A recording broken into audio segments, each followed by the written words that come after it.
Hello, everybody. Welcome to Awesomecast number 33. Very big news tonight. News that I, at first, could not actually believe happened. Kathleen Kennedy is gone. Stepping down from Lucasfilm. I never thought I'd live to see the day, honestly. Of course, we're not allowed to have nice things, and so Dave Filoni is reported to be one of her successors because for some reason we can't give this company to one person, we got to give it to two people. And soon after Dave Filoni and whoever, or what's her or his face makes it crash and burn, they're probably going to replace it with three people. Make it a trifecta.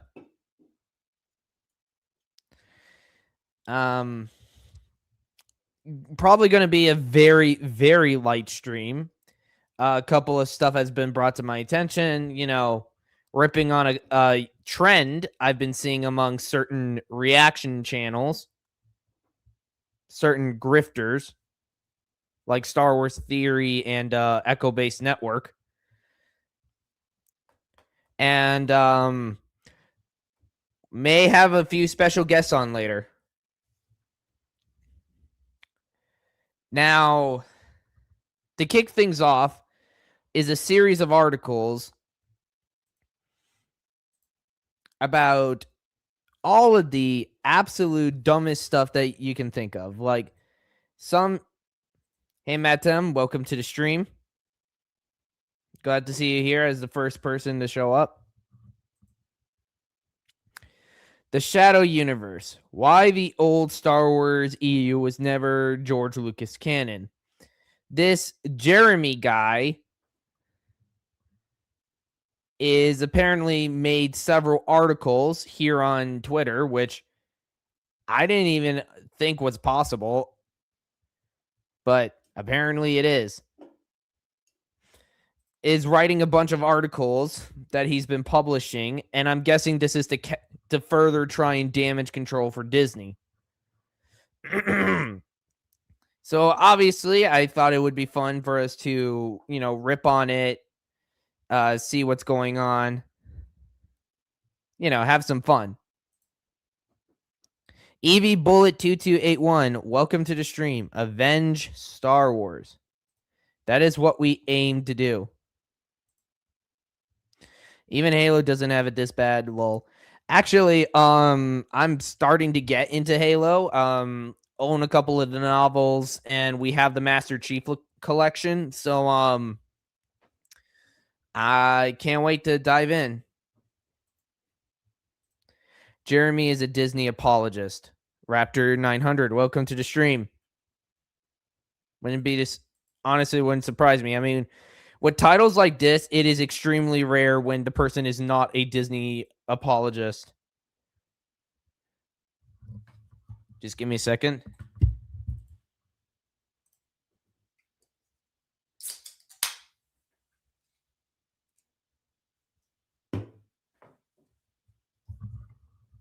And here we go. In the vast, often contentious arena of online Star Wars discourse, few battlegrounds are as well trodden as the canon versus legends debate. When Disney acquired Lucasfilm in 2012 and subsequently killed Star Wars, by the way, and subsequently rebranded the existing expanded universe as non-canonical Legends in 2014, a vocal segment of the fandom erupted. They felt erased. And frankly, that voice has only grown louder with each passing day. AOT, welcome to the stream. The Shill Awards are coming up. Will J.I. Acup win some consolation prizes to make up losing Shill of the year? Oh, the Shill Awards are still happening? I thought those wrapped up. Or will new challenger Dis Nuggets, the Discworld's loving Kennedy film, stand with a Jenny doll, steal those two? Oh, shoot. Is he on the ballot? Is he seriously? Is Mick Frozen Nuggets on the ballot? I wish I had known. Otherwise, I would have been paying a bit closer attention.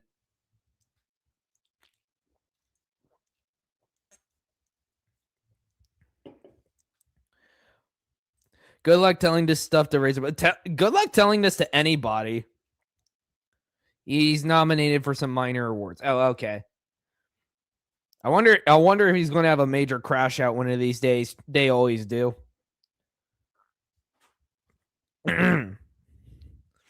But within this ongoing grievance lies a specific baffling historical revisionism that refuses to die. It is the argument that prior to the Disney sale, the hundreds of novels, comics, and video games that made up the EU were not only beloved by fans, but were considered authentic, inviolable canon by George Lucas himself. Here we go, guys. Here we go. This is the same song and dance we have seen over and over and over again. And it's like, at this point, what are they doing with their lives? Like, they cannot come up with anything new or original here. It is a comforting thought for those invested in decades of lore, but the historical reality is starkly different. The evidence, I'm going to put that in air quotes, from Lucasfilm insiders, the operational structure of the old continuity, and the words of the maker himself proves that to George Lucas, the EU was essentially a separate licensed sandbox that he rarely visited and never felt bound by. Here we go. How many of you are willing to bet he's going to crap on the EU in this? Because I am not above believing that he will. Because whenever somebody does this, the EU wasn't canon thing, they always have to punch down on it. They always do. And they never, they rarely ever given a legitimate reason as to why. Heath Gamer Boy, welcome to the stream. What's your opinion on Sonic and Amy Squad? Okay, well, for one, separating the fact that has nothing to do with the subject at hand here. I think that as of now, they are a complete cringe channel that I am glad I walked away from. I'm gonna leave it at that. Short point to this week. Back to the point. I don't want to dwell too much on it. That's a part of my past that I'm glad is gone. The misunderstanding often stems from how Lucasfilm managed continuity in the 1990s and 2000s.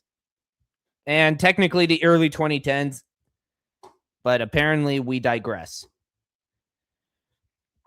To keep the sprawling universe relatively cohesive for consumers, Lucasfilm Licensing created a hierarchy of canon, famously tracked in a database called the Holocron.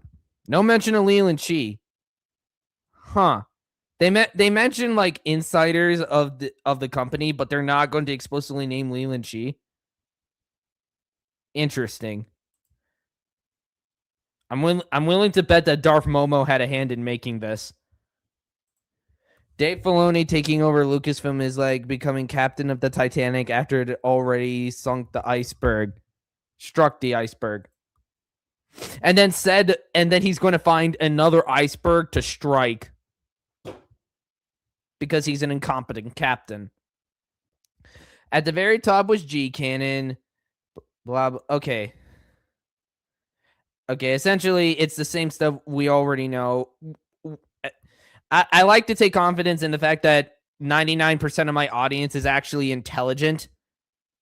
And so we all know what the canon hierarchy is. G canon, C canon, what have you. Oh, here we go. Crucially, the rule was simple. G canon trumped everything. If a C canon novel established a fact, and George Lucas later contradicted it in a prequel film or TCW, oh, here we go. The novel was instantly retconned or rendered apocryphal. Wait a minute. The 6 films and any direct statements from Lucas. Direct statements from Lucas. When has G Canon ever directly lumped statements from Lucas into G Canon? What does that mean? According to their logic, Anakin got his scar because he actually did slip and struck a bathtub? Please tell me they don't actually think that's the case.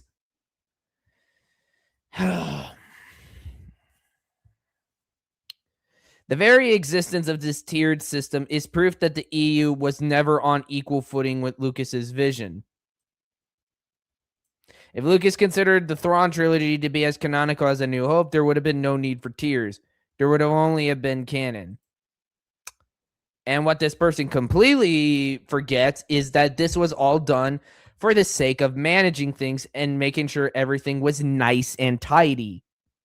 Certain parts of the expanded universe couldn't retcon other parts, and certain parts of the EU that were created before continuity was really a fixture would be put in its own tier so that they could sort it out at a later date. These people do like the most bare bones surface level research. It drives me crazy. One of these days, I would love to have an intelligent conversation with somebody that has actually done more than the bare minimum. Oh boy. The Maker's Two Worlds. George Lucas was never shy about his perspective on the expanded universe. While he appreciated that it kept the brand alive and profitable between films, he viewed it as a distinct entity from his own work. And, as my good friend Iron Inquisitor would say, is a Starlog humper, everybody. Jeremy is a Starlog humper. In a 2001 interview with Starlog magazine, Lucas famously delineated these two universes. And then there's the dumb quote. I'm not going to read it verbatim because we've all heard it before at some point in our lives because we can't escape it. He reiterated this sentiment many times. He views the movies as the gospel story of the Skywalker family. The books were other people playing with his toys. He didn't interfere with them much, provided that they didn't kill off his main trio or step on toes of stories he might want to tell later. And this article immediately invalidates itself by taking Dave Filoni at his word.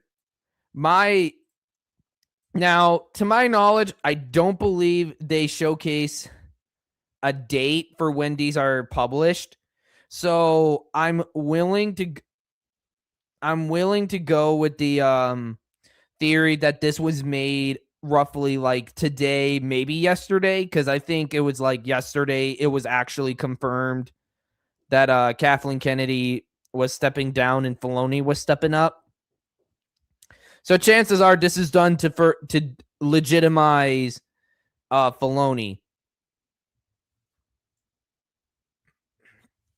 Perhaps the most damning testimony comes from Dave Filoni, Lucas's protege, putting that in quotes, on TCW and currently the chief creative officer at Lucasfilm. Filoni spent years working directly beside Lucas. Speaking at a panel about their collaboration, Filoni was blunt about Lucas's relationship with the EU literature. Okay, let me try my best Dave Filoni impression. For me and my training here at Lucasfilm, working with George, he and I always thought the expanded universe was just that. It was an expanded universe. Basically, it's stories that are really fun and really exciting, but they're reviewing Star Wars, not necessarily canon to him. That was the big thing, and that was tough for people to understand. Captain Jax, welcome to the stream. Saying Lucas never considered EU as canon, not true. Lucas approved on the expanded universe, and he was evolved around EU stuff. Even if Lucas never considered EU as canon, neither is Disney canon. Exactly. As I myself have showcased on this channel many times, And you can go to OG Star Wars Scran, channels like them. You'll find that they have a lot of evidence proving that the EU is canon. Iron Inquisitor has great videos debunking anti-expanded universe narrative. George didn't read any of those things. He didn't have time to go read a whole bunch of books. He was making the movies. A blatantly false statement when you realize that George Lucas read the comics. Therefore, George actually did engage with the expanded universe. Oh, okay. I see now. This is definitely coming after we start, actions speak louder than words, right? Therefore, they have to try and tear it down, completely missing the point in the process. The strongest evidence against the Lucas validated the EU argument isn't just what he said, but what he did. Whenever Lucas returned to active storytelling, he bulldozed established EU lore without hesitation.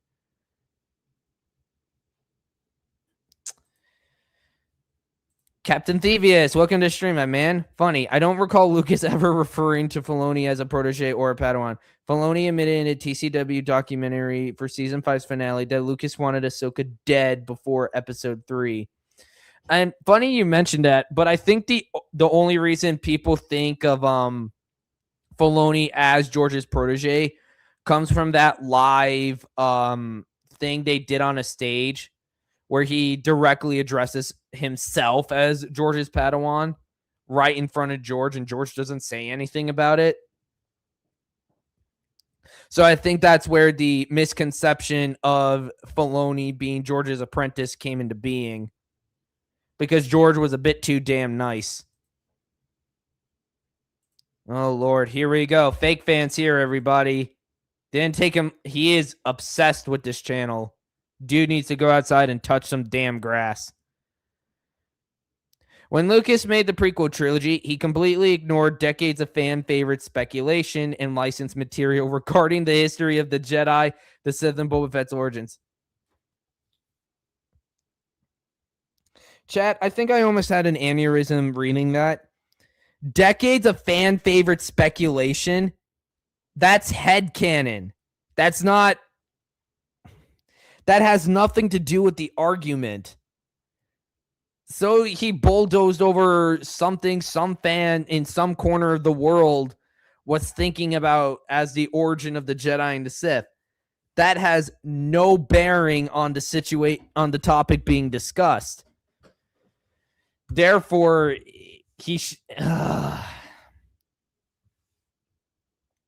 and of course, he's not going to give any official explanation as to what George officially bulldozed. Oh, here we go. The most violent collision occurred during the production of TCW, as the only non-movie project Lucas was heavily involved in. Let's ignore the fact that Lucas actually worked on the Ewok movies. It immediately began rewriting the EU. The show completely overhauled the established lore and the Mandalorians, discarding the warrior culture painstakingly built by author Karen Traviss in her novels. R.I.P. to the Republic Commando books. Those are great. It overwrote the history of the Night Sisters of Dathomir. It changed the fates of characters established in comics. And it was all done objectively worse. Need I remind you that ARC troopers got demoted from being the best of the best that the Republic Army had to offer to becoming just another rank in the Grand Army of the Republic. A decision I still have not gotten over and never will get over. I hate it.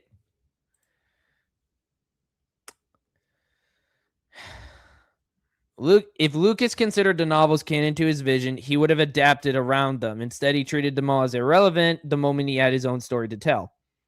Okay, then tell me, what episode of TCW did George explicitly write? Did he direct? Hell, did he even edit? Did he edit, write, or direct a single episode of this show? He didn't. George was barely involved. If George truly saw the EU, no, correction. If George saw TCW as part of his vision, because that is something consistent with him throughout all the movies, he was spot on, directly involved. Directly involved. In all the movies, every decision had to go by him. And yet, TCW, a show that's meant to tie in to George's movies, and he doesn't write, direct, or do anything with any episode. Period. He has no involvement. I just want to put that out there. Chase Hedge, welcome to the stream, my man. George Lucas was never involved with TCW 2008, and it is not canon.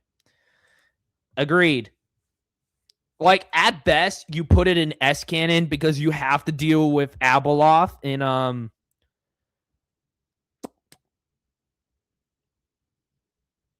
I believe it's Legacy of the Force. Or Fate of the I believe it's Fate of the Jedi. I'm sorry. I kind of get those. No. Yeah, it's definitely Fate of the Jedi. I got it now. Sorry. Brain fart. I got to spice up these streams.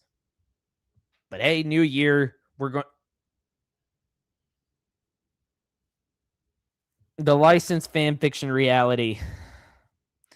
The term licensed fan fiction is often used pejoratively. Oh, look at this chat. This man has a brain. He uses big words.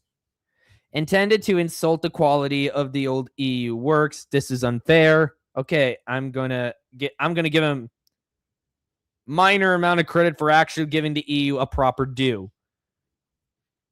Many of those novels were excellently written, award-winning sci-fi that kept the flame of Star Wars alive during the dark times. What does that mean? If anything, the dark times are here and now. And they're just about to get so dark, you won't be able to see your hand 2 feet in front of your face.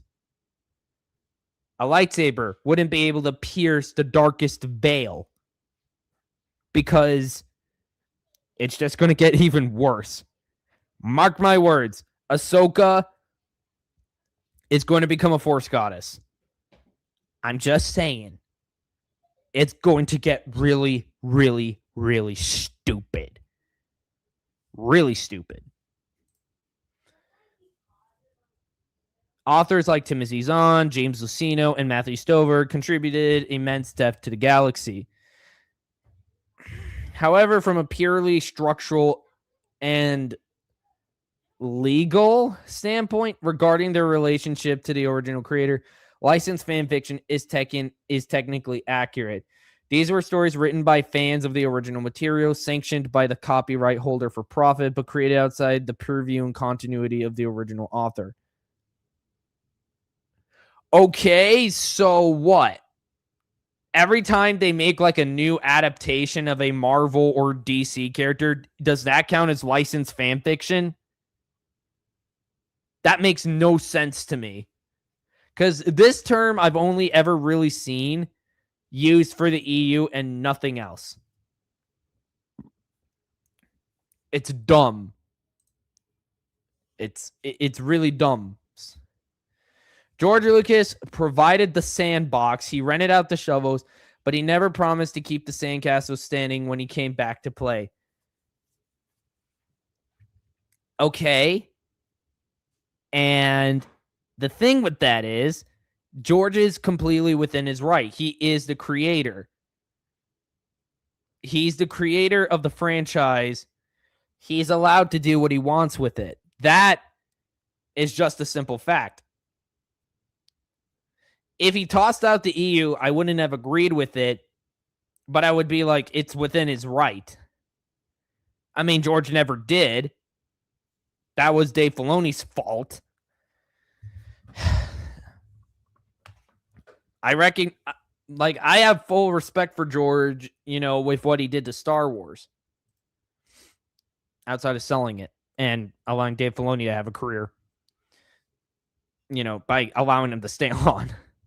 If the EU is fan fiction, then what justification does Disney and Filoni canon have to not be considered fanfic?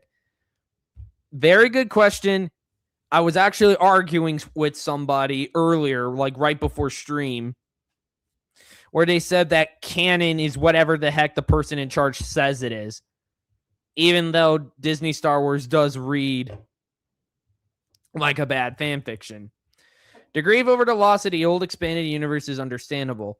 For a generation of fans, those books were Star Wars. However, arguing that Disney decanonized stories that George Lucas held sacred is fundamentally untrue. Then why is there an official statement from Disney saying that they were decanonizing the EU? The 2014 decision merely formalized what had always been the reality under George Lucas.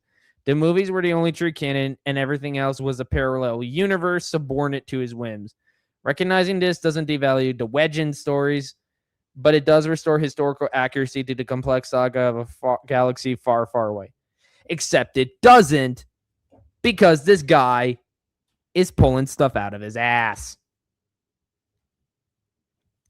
Disney, if everybody understood that this was fan fiction, then why the fudge did they have to make a official announcement saying it was not canon? Especially since it was like, if it was a minority of fans, I don't feel like that would have justified a press release like that.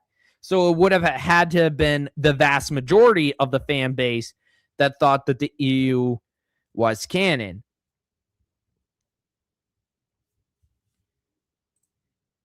Now, this guy has actually published quite... okay. Now, this one, I think, is even dumber. Because the other one, that one is like your standard anti-EU hate. We covered that a dime a dozen here on this channel. You see it on channels like OG Star Wars Scran, Mr. Grizzy.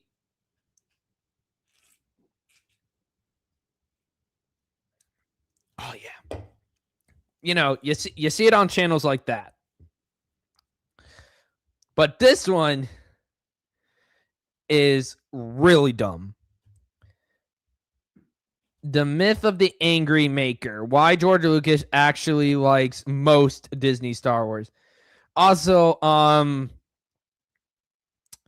somebody pointed this out on, I believe it was Star Wars Scrans' Discord, that these are very much AI generated. You got Solo, you got the Mandalorian, you have a shot of the Millennium Falcon, which isn't in the Mandalorian.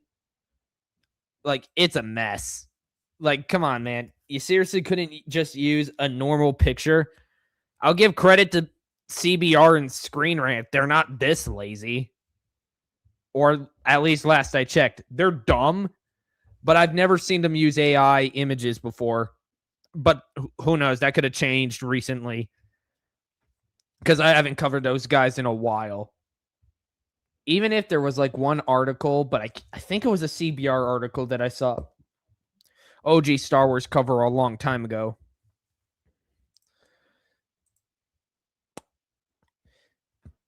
Okay.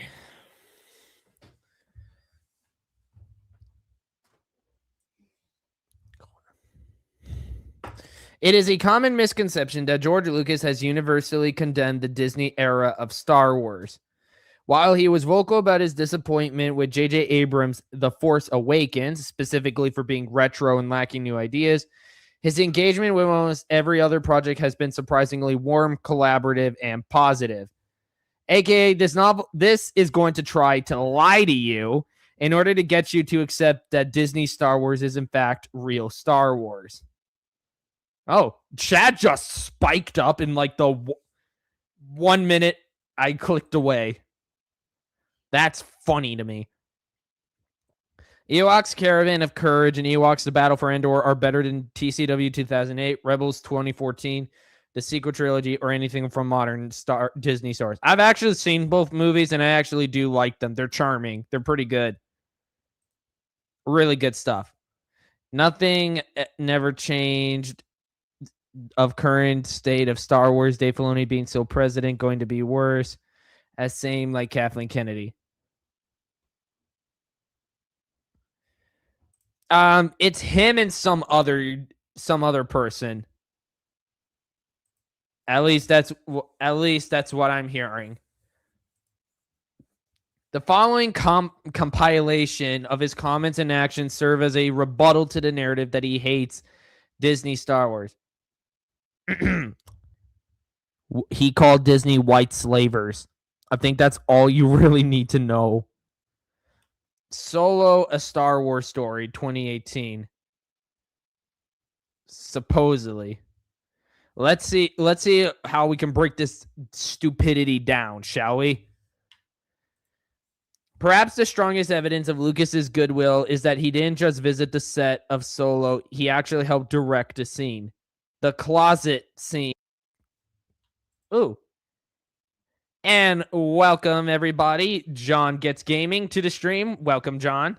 I'm wearing this cowboy hat in honor of the new head of Lucasfilm, Dave Filoni. Yay! Dang it. I should have edited. Now that I know how...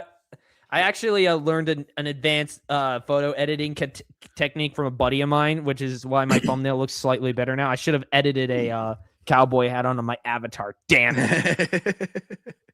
with a pride flag behind it for his ah!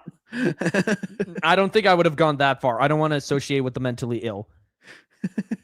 Here's a fact. The Ewok movies and 80s cartoon were used as references for Andor and Star Wars Galaxies. Endor, not Andor. Endor.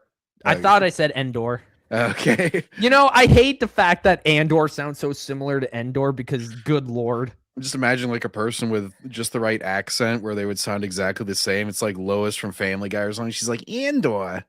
It's just like, what did you say? That's a nightmare and a half. I don't think I could have lived with myself.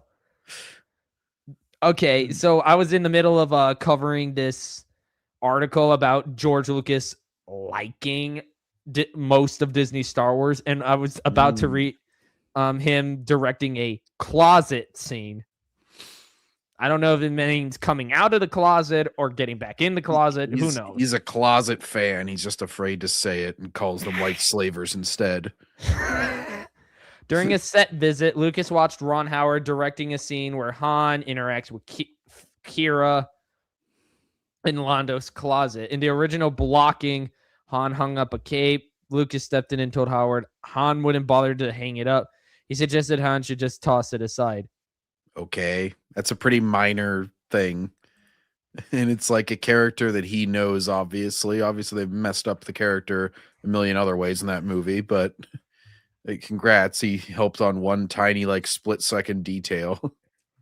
That doesn't even mean he likes Disney Star Wars. He just makes a comment that could be very neutral, like, no, he wouldn't do that. Imagine he's just walking past, he's just there to get the hors d'oeuvres or whatever for free, and he's just like, oh, he would probably throw that down. And then they're like, oh my gosh, he loves it. He just walks away. He's eating a freaking cake.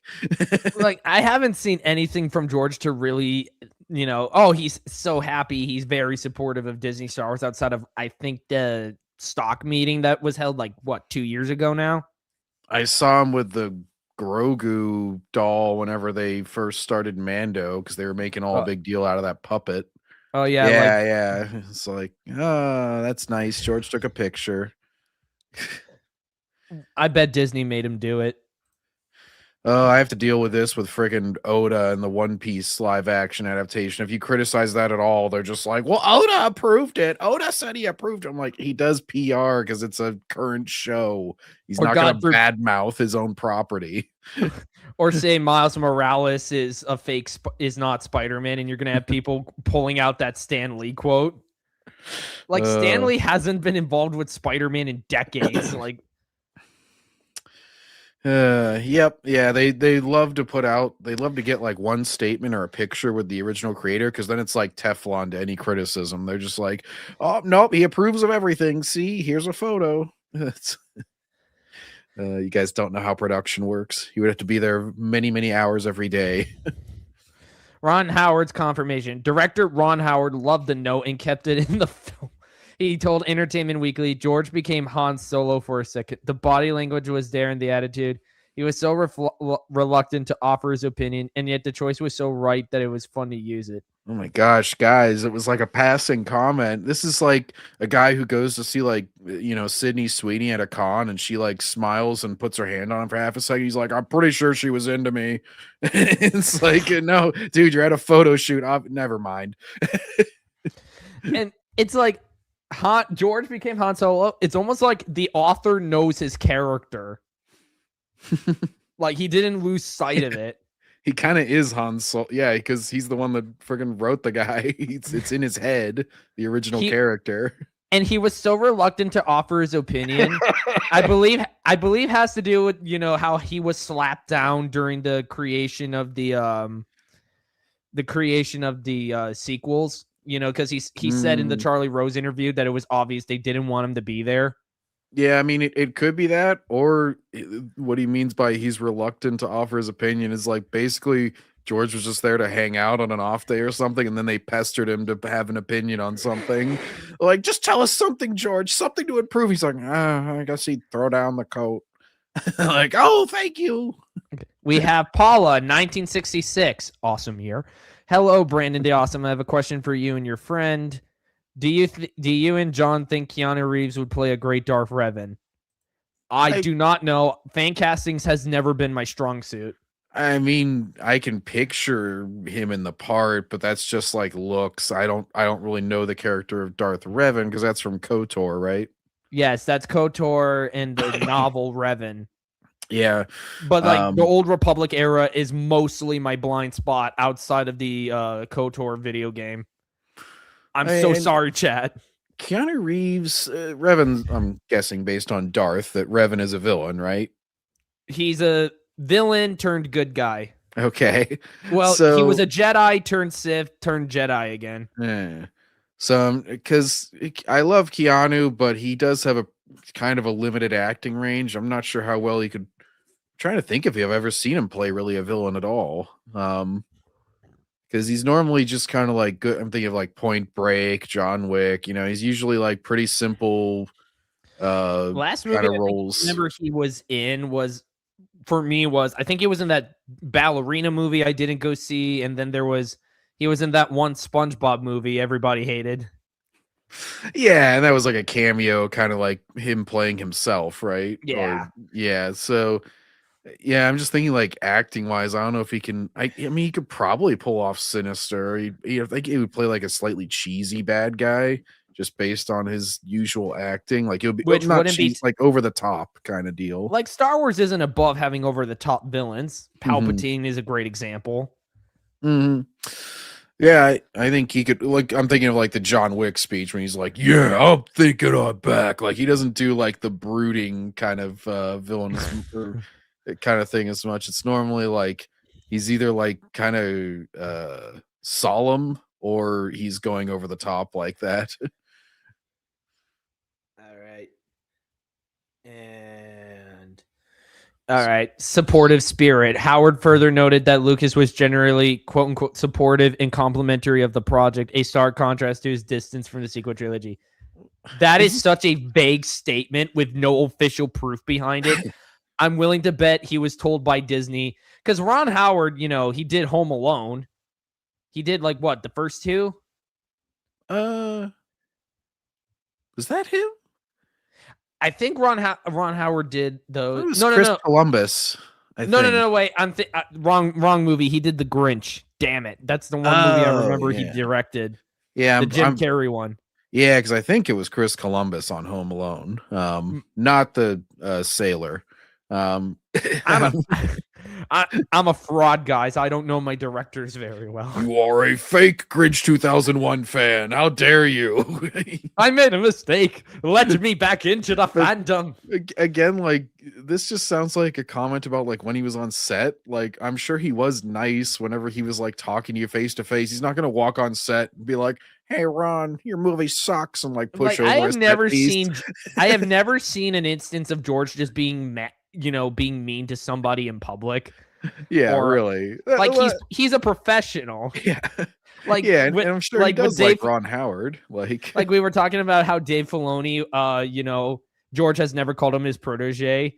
Because I'm like on stage when Filoni calls himself George's Padawan and George doesn't comment about it. I'm like, I don't think George is the type of person who will go and say, "What the fudge are you talking about, man?" Well, there is that one skit where he like beats up the one guy or something. But that's a skit though. That I doesn't know, count. Over It's Mara just- Jade. It's like people expect him to act like that, like for seriously, like in public. It's like, guys, he's first of all, he doesn't probably want to go to a set to pick fights and like argue with people about his property. Like, I'm sure he's just kind of relaxing. He's like, I gotta see what they're doing on the Lucasfilm set here today. I like put on my best flannel and let's see what's going on here. And he like plays with the puppets. He probably like makes a couple comments, walks around, chit chats with the actors and stuff. Like, it's not. They're trying to make it into some big deal. It's like I'm sure he's basically like semi-retire. I mean, he basically is retired, so He he's got a lot of basically time is. on his hands. He can go do whatever he wants, and I'm sure if you're the creator of Star Wars, you can probably visit the set of any Star Wars thing whenever you want. Okay, Rogue One. The film that you totally forget everything about except that one stupid scene. Because I'll there's- be slightly more generous and say that the third act, but that's probably just because I'm comparing it to other Disney Star Wars battles. I mean, yeah, that does kind of stand out, but for me, it's kind of like you gotta directly specifically mention that, otherwise, I just don't think it.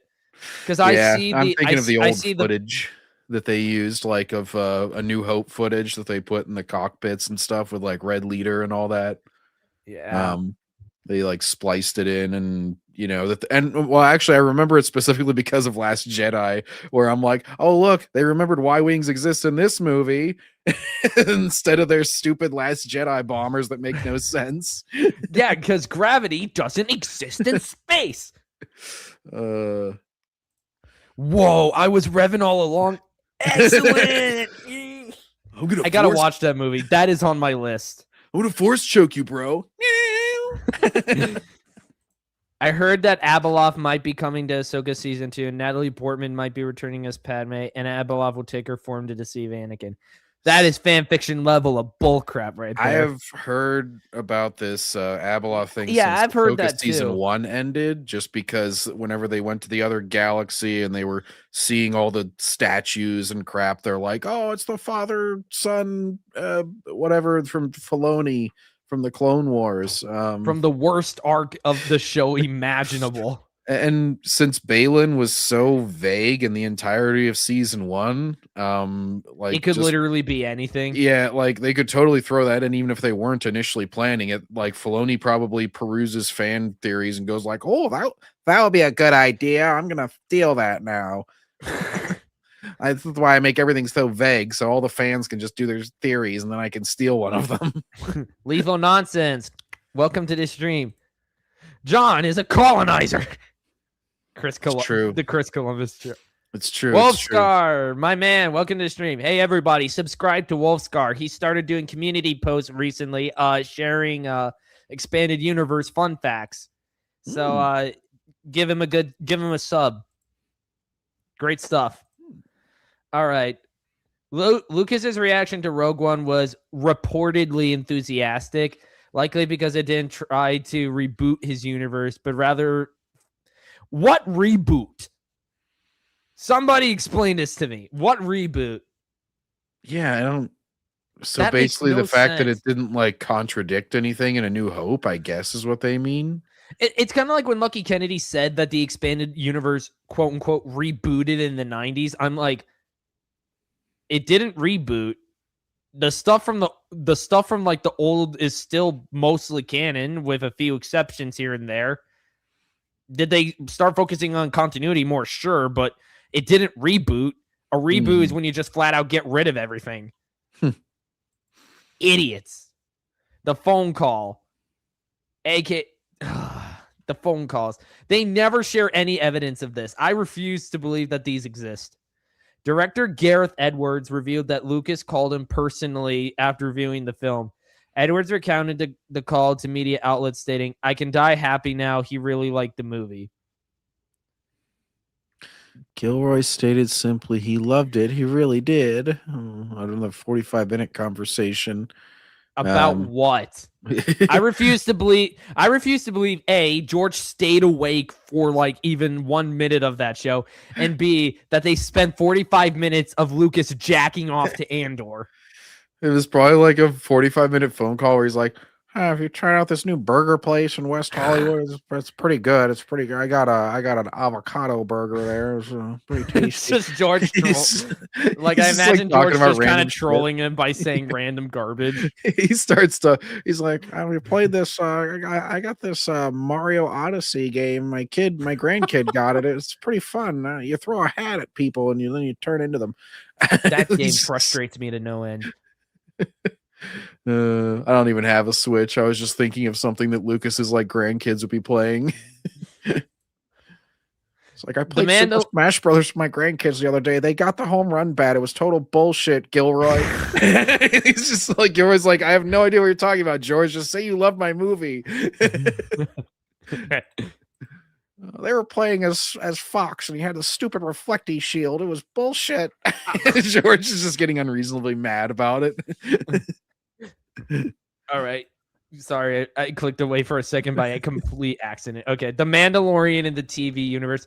Okay, that's another thing that's never made any sense, that they just call it the Mandoverse. It's like, it's part of the, the movies. It's not it's a like OT thing. era. It's like 5 years after the OT, so just call it that, like, or post Jedi era. Like the Mando verse is like, he's one character who's barely even involved in a lot of stuff. Like, he's not even with the central characters at the time.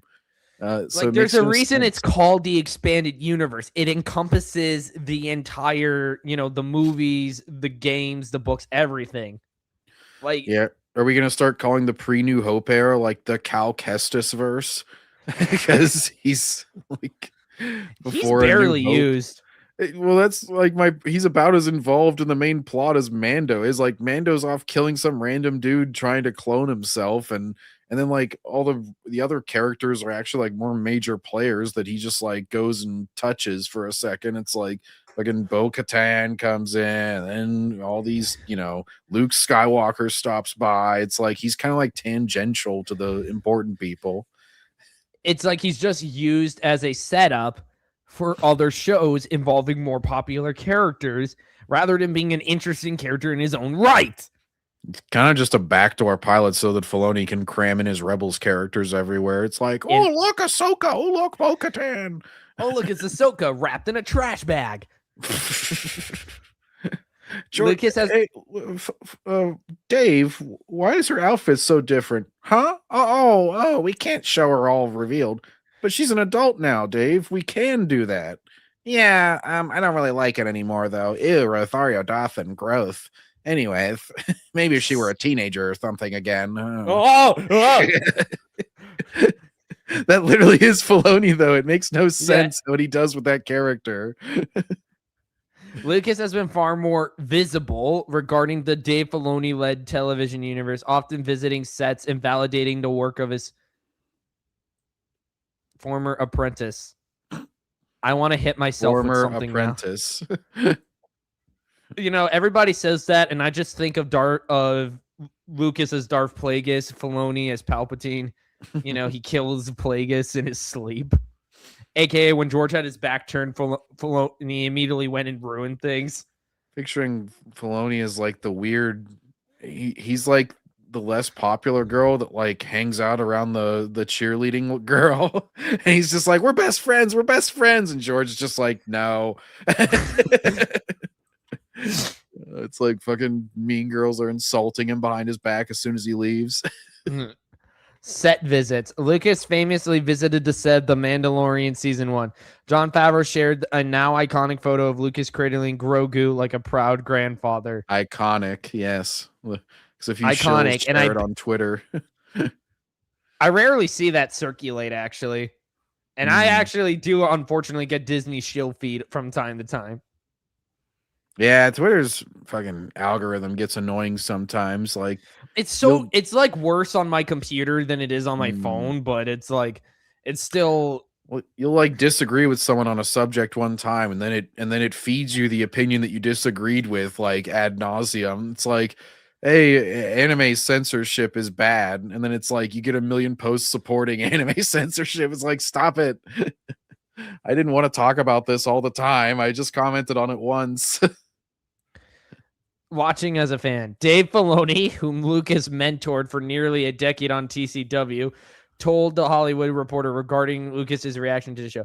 He's been very complimentary. I think he enjoys the show, and he said once that now he gets to watch it as a fan and watch it as a viewer. Okay, first of all, I think basically means bullcrap. It means that you're just projecting your own, thoughts onto it. And second of all, it's Dave Filoni. The man has been outed as a liar in the past. So, and also, like, I get to watch it as a fan and watch it as a viewer. That's not even a compliment. That's just acknowledging that he's not involved in creating it anymore. That's like, I can easily say that if I stop making anything. If I like stop doing my channel and gave it to somebody else, I could say the same thing. It doesn't mean I like what they would do with it. Dave Filoni is the Chris Chan of Star Wars. Is he related to Jackie? No, Jackie Chris Chan. Chan's worse. Yeah.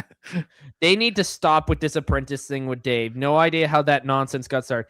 I said it at the beginning of the stream. I think it only came from that one time Filoni called himself George's apprentice to his face live on stage, and George says nothing about it.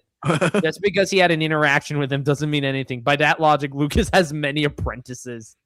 Yeah, considering Lucas never seemed to say it, it kind of tells you all you need to know.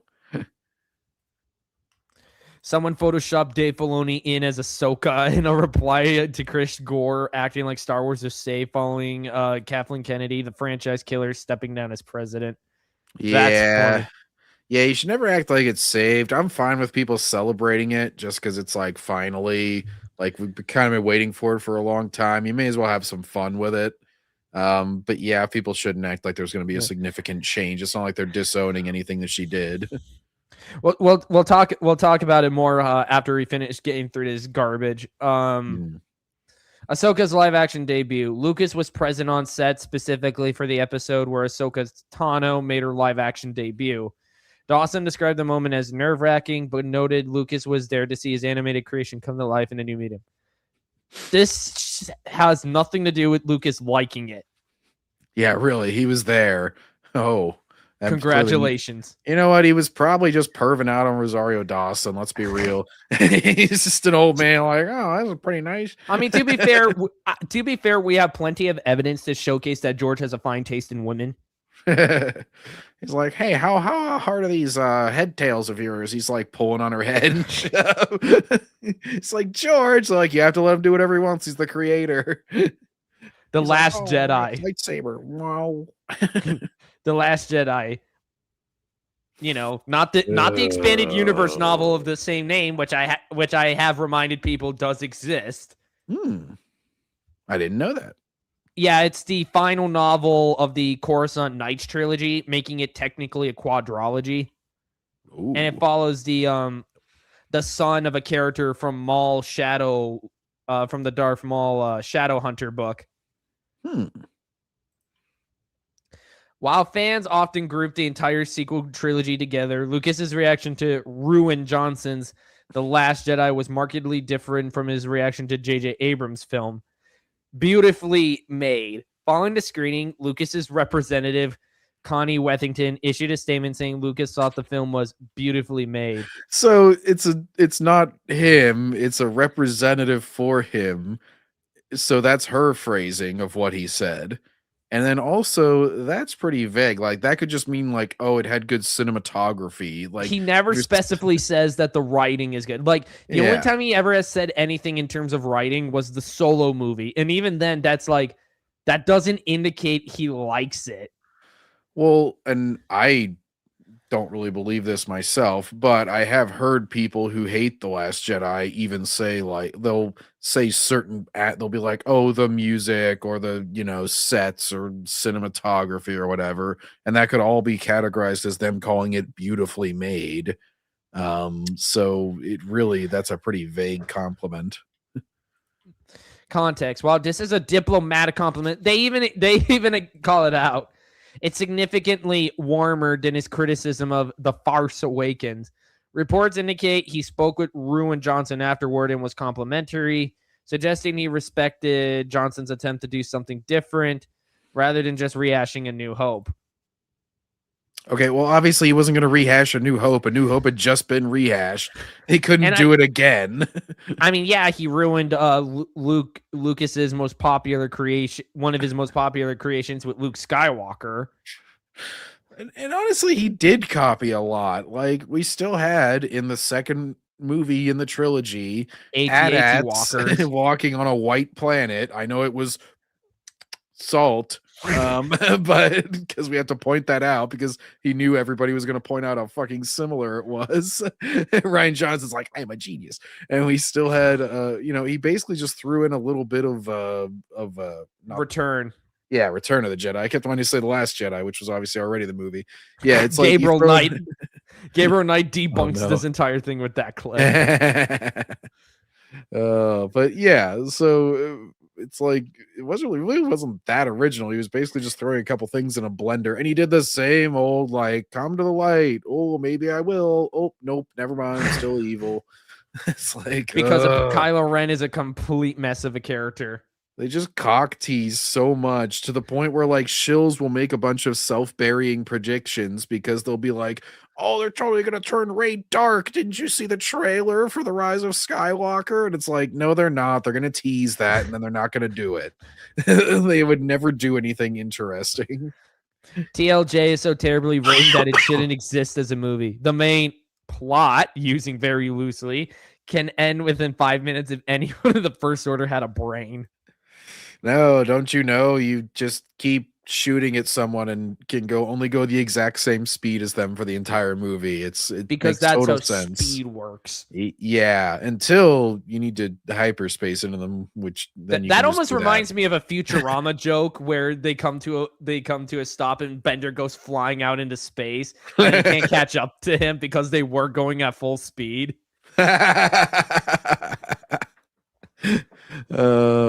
Futurama does. They need to do the neutrals in Star Wars as well, just to keep the Futurama jokes going. I am neither offended nor in favor. I still just love tell my wife hello.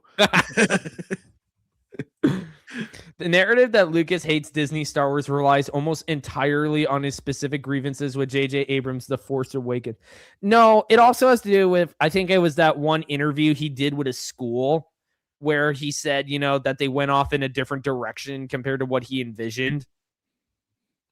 Yeah, he really... That's a clip I've seen running around.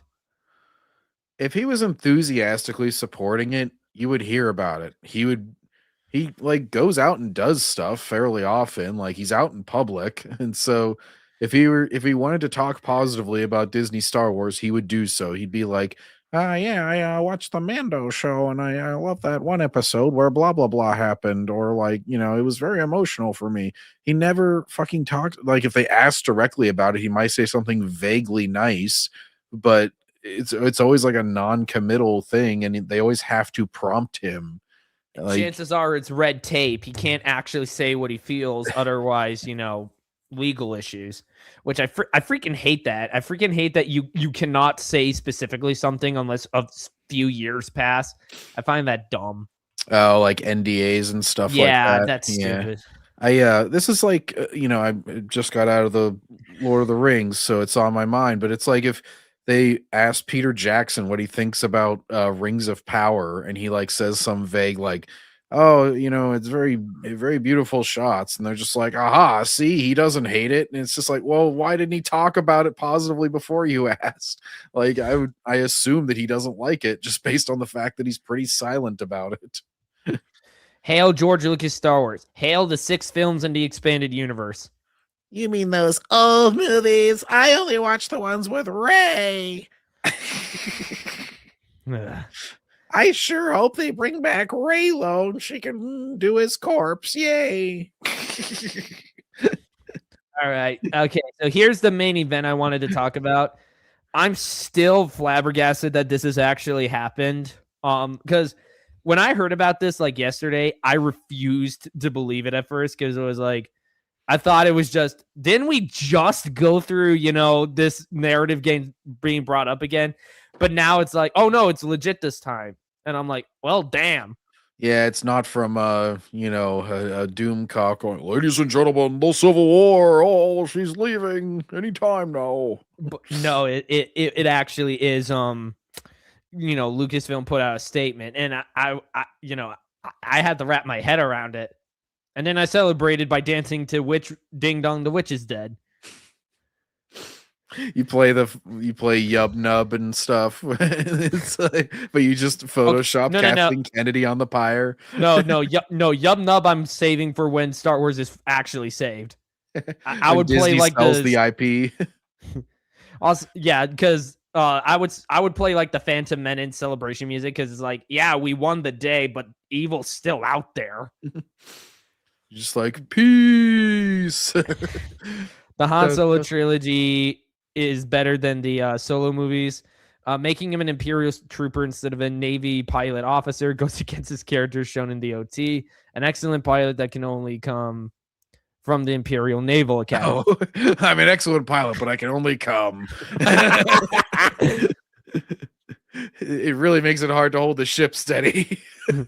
Plus the fact he knew Imperial fleet procedure, which I doubt a ground pounder would really know offhand. Ground pounder. Interesting choice of words. They, of course, have to make him a complete idiot in that movie, too, where he can't even be like a competent soldier. He's got to be like, I don't know what's going on. Why are we attacking? Oh, I'm falling over in the mud. It's just like, Avenge LucasArts. Aspire sucks. Evil Bullet. Welcome to the stream. I mean, Aspire, they have their wins and they have their losses. Like when they go the Battlefront Classic Collection fiasco and the fact they absolutely gutted Jedi Power Battles. But it's like, what did they do to that? My uncle had played the original game and he bought the remake. I only have experienced the remake or the remaster or whatever you want to call it. But apparently, according to him, they got rid of all the platforming in the game, so it's like super easy now. Yeah, you've brought that up before on here. That's right, because I played the original, and without like the Game Shark, which is what you used to have to use to cheat in games, you would put a little thing in the memory card slot, and it was called a Game Shark, give you unlimited lives. I would always lose all. I would do amazing the first 3 levels, and as soon as you got to the Tatooine level, I'd lose all my lives instantly because it's insta death if you miss a jump, and the Tatooine one had all these crazy platforms and kind of clunky controls, and you'd go, oh, game over. But yeah, they did make it definitely a lot easier in the remake. Too easier. Like I was breezy, and it was like all the stuff was unlocked, so you could just that was the weird one because I remember you had to unlock all that stuff in the original. It was weird, like you could pretty much go to any level with any character right away. Like you had a B1 battle droid. Darth Maul was playable right off the bat. It was so weird. Although Darth Maul is still BS in that game. He's still got to play basically as Obi-Wan because he's the only one that can attack fast enough to just overwhelm Darth Maul. You just spam his swing until you kill Darth Maul. Super Mario Odyssey is the best Mario game because it's an open world 30 levels. It's not really a great reason to call it the best Mario game. The game, I say, the game on a control level is great. There's aspects of it I like. I hate the game for its ending because that game kicks you in the balls because it's like you go through all that and then the ending hits. Screw that game. Galaxy's better. That's the best one. Is it like a big difficulty spike right at the end or something? No, it's not the difficulty spike, but it's the ending cutscene of the game. It's a case of the story's doing great, and then the ending just completely makes it not worth it. Like it completely and that was basically the start of them making Peach a girl boss. So yeah, I liked Super Mario. I think it was 3D World, because I think 3D Land was the one on 3DS, and then 3D yes, World was the one on Wii lands U. on 3DS. World's kind of whatever. It's pretty. It's kind of like stock generic. I play it decent time, and then I just kind of have no reason to ever actually continue it because I just get bored. Yeah, and then Mario and Peach are a little clunky these days. I went back and played that, and it's a little rough just being an early 3D game. I couldn't really play 64. The controls were too clunky. Sunshine frustrated me. Galaxy, I absolutely fell in love with playing like right off the bat on the garbage collection Nintendo put out. But even then, that was like the one good thing about the package. Galaxy's got the best music too, I think. Yeah, best music, best visuals. It's like peak. Like that game is perfect. I think it's Gusty Gardens. That's my favorite one. Yeah. Mario and Peach are just friends. I refuse to ever accept that statement. Galaxy alone debunks this statement. Even 64, you guys do know that like cake is code for like it's a booty call, Mario. Like she's always like, Mario, I made you some cake. Come get your cake. And then I remember I saw I should show you this one video someone made where they animated Super Mario where somebody animated Super Mario 64 and they actually do make that joke. So that was like always the joke around a lot of like gaming circles back then, because it was like they never show anything with Mario and Peach, but she always kind of treats them like a boyfriend, and so it's like, all right, it's blatantly obvious they aren't friends. Nintendo. This is why I hate Nintendo. Like, to be a Nintendo fan is to be in an abusive relationship. I hate to make that comparison, but it's way too apt. The funny thing is Nintendo gives into bullying, like with that one like character that they made translator, because all the idiot fans were like, clearly it's coded. Nintendo is transphobic if they don't acknowledge it. And then they like had to change a bunch of shit to make it true. I forget, it was in like Paper Mario or something. Oh yeah, you're right. Paper Mario Thousand Year Door. It was the Japanese version of the game that had the character be trans. The American version censored that, and then they brought it in for the when they brought the game over to Switch. So Nintendo's like, we'll give it. Oh, Luigi's the real. Yeah. I always forget about Daisy. I always think like, who's gonna get with Rosalina? They finally started doing something with Daisy with Wonder, and unfortunately, it has to do with the fact that Nintendo has just lost their damn minds now. Oh, great! Sorg is here. The Knights of Melvin hater. Wouldn't the EU have been disregarded by George had he made his sequels? George was never going to make his sequels, so no. Pretty sure he would have only authorized what the EU did if he knew he wasn't going to make his sequels. Exactly. There's a quote out there where someone said it was like they went to George and asked about making, tie-in material, and he told them to make sequels because he had, Anyway, let's get to the meat and potatoes. Well, it's official. It's final. We can do nerd talk later. Happening. No. Kathleen Kennedy. The two fat ones. The worst facial hair in existence. The guy who only has a neck beard. I've seen neck beards, but you shouldn't only have a neck beard. You should have the rest of it too. Like I get hair on my neck and I hate it. It's like especially when it gets too long when I shave. When I forget to shave for like a few weeks, it gets so damn itchy and irritating, and I hate having to shave it. Like, I hate it, and it doesn't even look that appealing to me. No, like, you need stuff on like the chin. It's just strange that he only has it there. It's like. Also, Wild Card, welcome to the stream, man. is stepping down from her role as president of Lucasfilm, returning to her role as producer. This being posted. Oh, by the way, apparently Kathleen Kennedy had to get in one last kick in the balls to the fans right before leaving. Oh yeah, didn't she say like there's a tiny group that doesn't like things, but everybody else loves it? Yeah. I have to see the Ryan Cannell video, but I do remember that was circulating for a bit because it was like everybody, like OG was posting about it. United Spacers Alliance was posting about it on X. Follow those guys on X, by the way. They're great people. John, follow John on X, follow myself on X. Links are in the description. I have to add John's because I didn't think he'd be on stream today. I haven't watched Ryan's video yet, but I can already picture it. Kathleen Kennedy, you stupid, hateful bitch. It's like, Ryan's awesome, though. He always gets the bounce going with his hair. Like, he's actually When he animated. gets really angry. Yeah, I would love to do stuff like that if I was allowed to show my face on camera. You can do a VTuber and it'll slightly emulate your movements. It on StarWars.com, so it is legitimate. The article writes, real quick, I hate the fact that the Star Wars, like, this is just so corporate and bland, like the white logo. I miss when the logo was in silver or gold or lava orange, like with Revenge of the Sith. It went even the whole site's just black and white. I remember that one time when the insignificant little buckaroo humble doomcock. Is that what he called Melvin? Probably. .com, so it is legitimate. The article writes, Lucasfilm announced today that after 14 years of leading the studio, President Kathleen Kennedy is stepping down from her role. Kennedy will return to full-time producing, including the studio's upcoming feature films The Mandalorian and Grogu and Star Wars Starfighter. I guarantee you that if she produces anything, it's going to be a death sentence.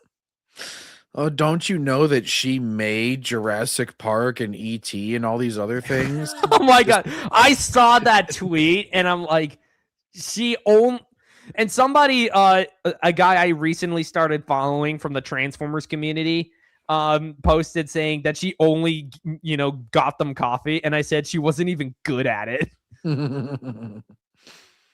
Well, and then, what was I? Oh yeah, whenever I was watching the credits for Lord of the Rings, it had Weinstein in there. I'm like, am I gonna say later on that Weinstein made Lord of the Rings? It's like, no, that's a ridiculous thing to do for any producer. Okay, do you know who the hell the woman on the right is? Is legitimate. It's Linwin Dinelin or whatever her name is. She's named in the article. Linwin Brennan. There it is. I heard she was she's been with Lucasfilm since 1999. So like around the time Phantom Menace came out. Not a Knights of Melvin hater, but I do still hate Disney Star Wars and want it to fail, so it's like I can't participate in said movement. Not if you're like against the Knights of Melvin. I just like your profile picture. It's the alien from Scary Movie 3. I'm pretty sure. The one that pees out of his finger. Melvin would be like, I got peed on. All right. I'm just gonna put him on timeout because that guy, because I've been told to like keep a good distance away from that dude. It's too bad you haven't attracted Roman Skywalker to your stream yet. He's the one that's infamous for going around everybody's and calling everybody racist. Roman Skywalker. I have never heard of that guy. He's the only person I've ever had to ban from my channel. And then he made like 4 separate accounts on 2 different sites trying to get back in the chat. And I kept having to ban his freaking things. No, I wouldn't invite a guy like that on. I only invite people, that are much, of a higher intellect and able to like keep their rage in check. It's part of the reason Backseater's out of this channel. Yeah, you gotta have somewhat of a filter. Sheesh. Article writes, Lucasfilm announced today that after 14 to full-time producing, including the studio's upcoming feature films The Mandalorian and Grogu and Star Wars Starfighter. Films that absolutely nobody gives a crap about. Yeah, Mando and Grogu. I'm getting more bullish on it. I think it might reach 400 million. No, wasn't it like $2 billion? Or am I That just thinking it was a myth? that's what the one show that Grizzy was That covering was saying. He's like, that guy who loves fake Star yeah, Wars. the guy who likes to do pregnant pauses in between every sentence. Guys, got a little rumor. I Sheesh. think it could make 2 billion. Like I know my streams aren't that perfect. I mean, geez, the fact that I can actually reach like 200 views per video, like I'm lucky I get 400 views on some of my streams. Mhm. I don't take I like to think I don't take that long to do stuff like that. I don't try to pad out the runtime.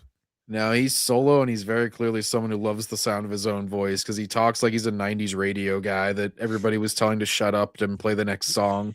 He's like doing these super long Yeah. intros and outros to every song.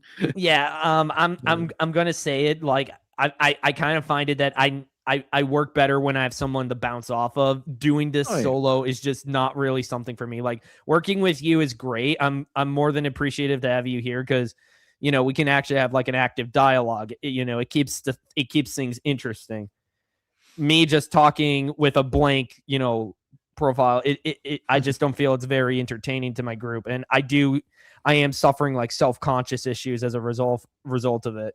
I would say very few people, unless you like got like a game or watch along or something going where it kind of fills in the blanks. It's tough to just solo just be talking for the entire time. Exactly. Like I'm trying to get the gaming streams up. I tried to do on Wednesday. Those plans backfired. I'm gonna have to fiddle around with Streamlabs now. So because apparently StreamYard does not allow you to stream on other sites. It can only do tabs.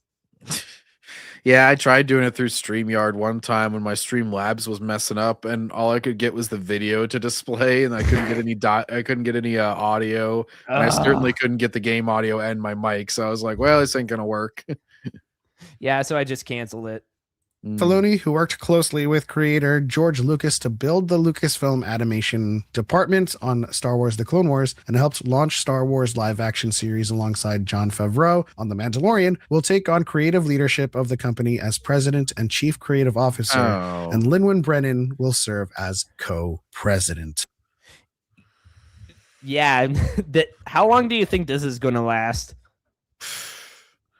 I mean, she'll probably stay. It sounds like she's basically like doing the business end and Filoni's just she is. Crap. Yeah, that's what a friend of mine was telling me the other a few hours ago, and I don't see this lasting very long because we all know Dave Filoni is just terrible. I think he'll get another title probably soon because they always like to give Dave different titles. Because I remember like back whenever I would watch creative officer. Yeah. Like back whenever I watched Collider and shit, they would always get all excited because they'd be like, "Oh, he's co-chair vice executive, so he's gonna have way more creative input now." Because they thought Filoni was like the second coming and always getting held back by all the other people. So every time he got a new title, they'd start jizzing their pants, and it was like, guys, nothing is changing. This is another horizontal move. He's still first of all, he's had creative control. It's just been bad, and you don't want to admit it. So you act like he's been overridden or something. But also, it doesn't change anything. Ooh, hey, Warhammer 40K picture. Yeah, Captain Thievius is extremely based. He's like one of my best buds here on the channel.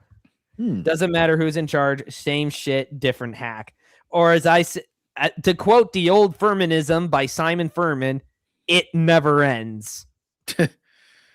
It's not like that's why the more important thing would be if they like disowned and decanonized the previous stuff. That would show if they actually want to change anything. This doesn't show they want to change anything. They're like, you've been so great. Now we're going to get someone to carry on your legacy. It's like, that's not indicating a change. I'll give him 11 minutes. Nature Pants, great episode.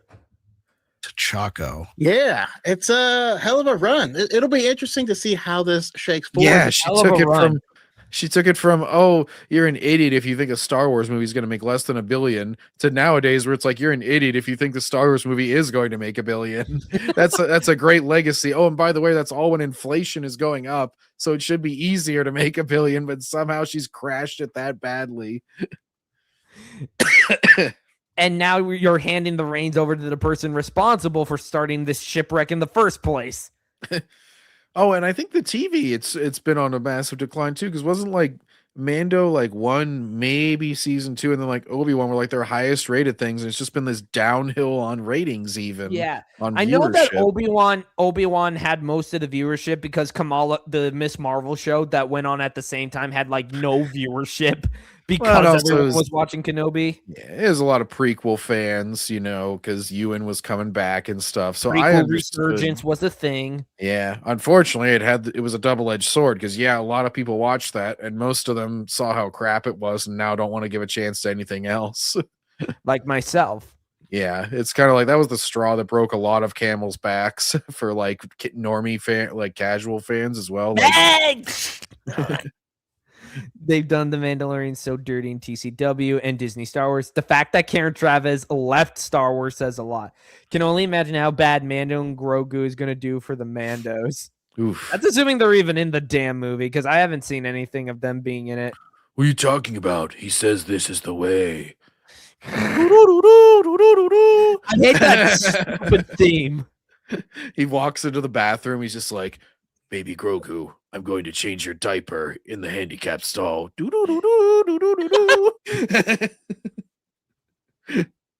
Now we have to wash our hands. Why does it happen? Everything I do.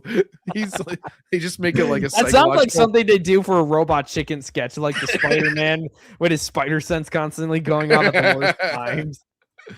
He's in Also- like a restaurant or something. Every time somebody's like messing up into an order, his fucking spider sense is going off. Welcome to the stream. Can't wait for more crap. Ooh. Also, Choco, what is up with your camera, dude? Oh Because, yeah, he's I mean, blurry. to me, this is exciting news, right? This is a shakeup. This is something that we've been seeing the handwriting on the wall for a very long time. I mean, Almost since the very beginning of her career. Canderous Ordo is a real Mandalorian. He didn't even need to wear the armor to prove it. Jodo Cast is basically a real Mandalorian, and that dude's an imposter. I'm just picturing like Amanda just running around in a helmet and underwear.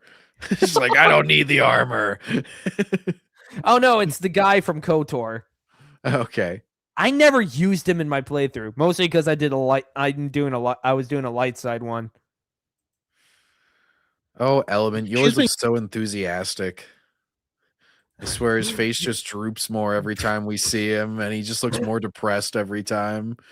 He's like, Sean's hard work. Oh. You know, they have shill face, which is basically doing the Kevin McAllister face, but with hands on without the hands on the cheeks. This is resting shill face. It's like he's been chilling too long, and it's kind of like he's like chasing the dragon almost. He's used up all of his fake enthusiasm. He's just, I'm tired, boss. The tank's all empty from the stuff he's doing under the cameras.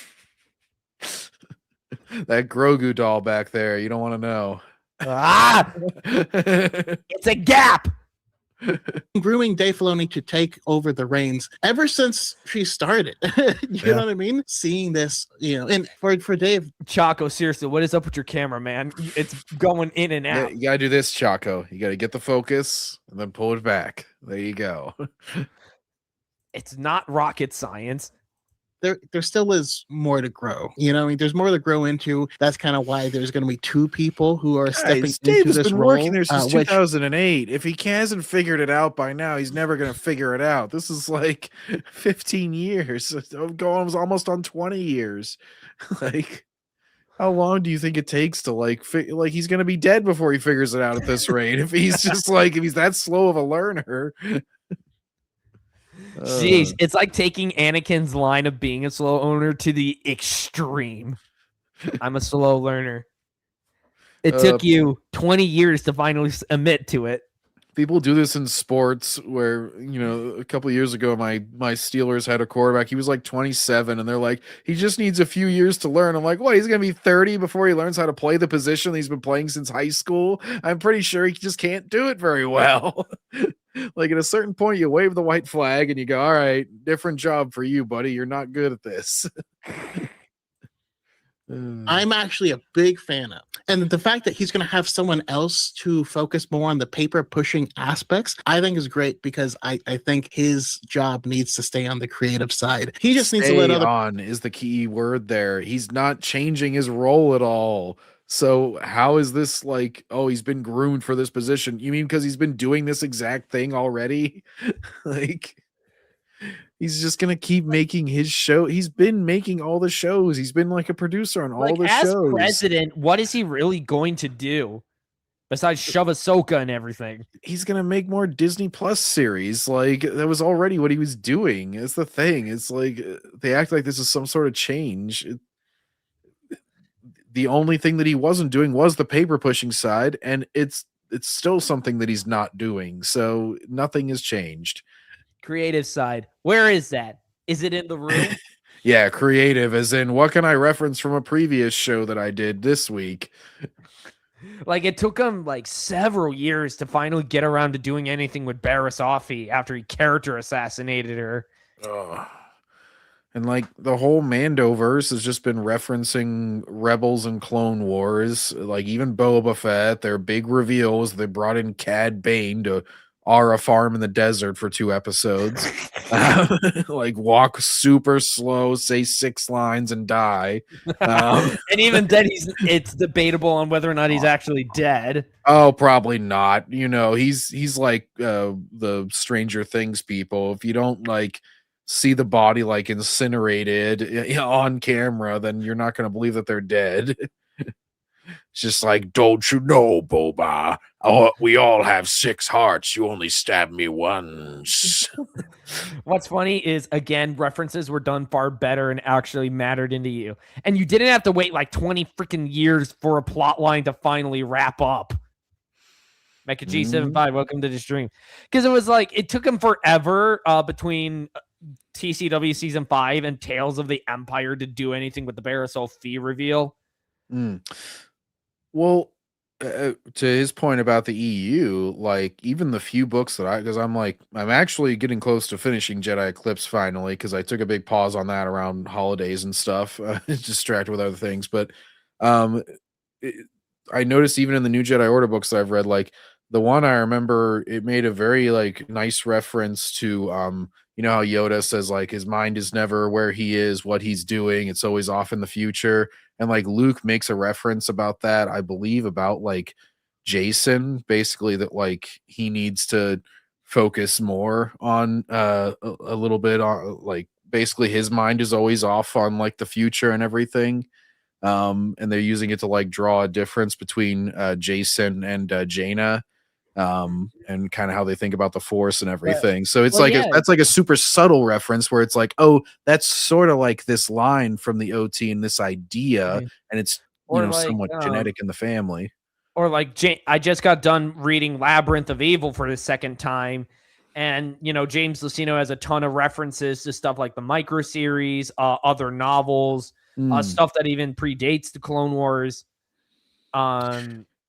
Well, and a key one with that is it shows that they trust their audience to not just like jangle the keys right in front of them. Like it was subtle enough that it's like if you're paying attention, you'll pick up on it as like an idea, but it's not just like, oh look, it's character that I know.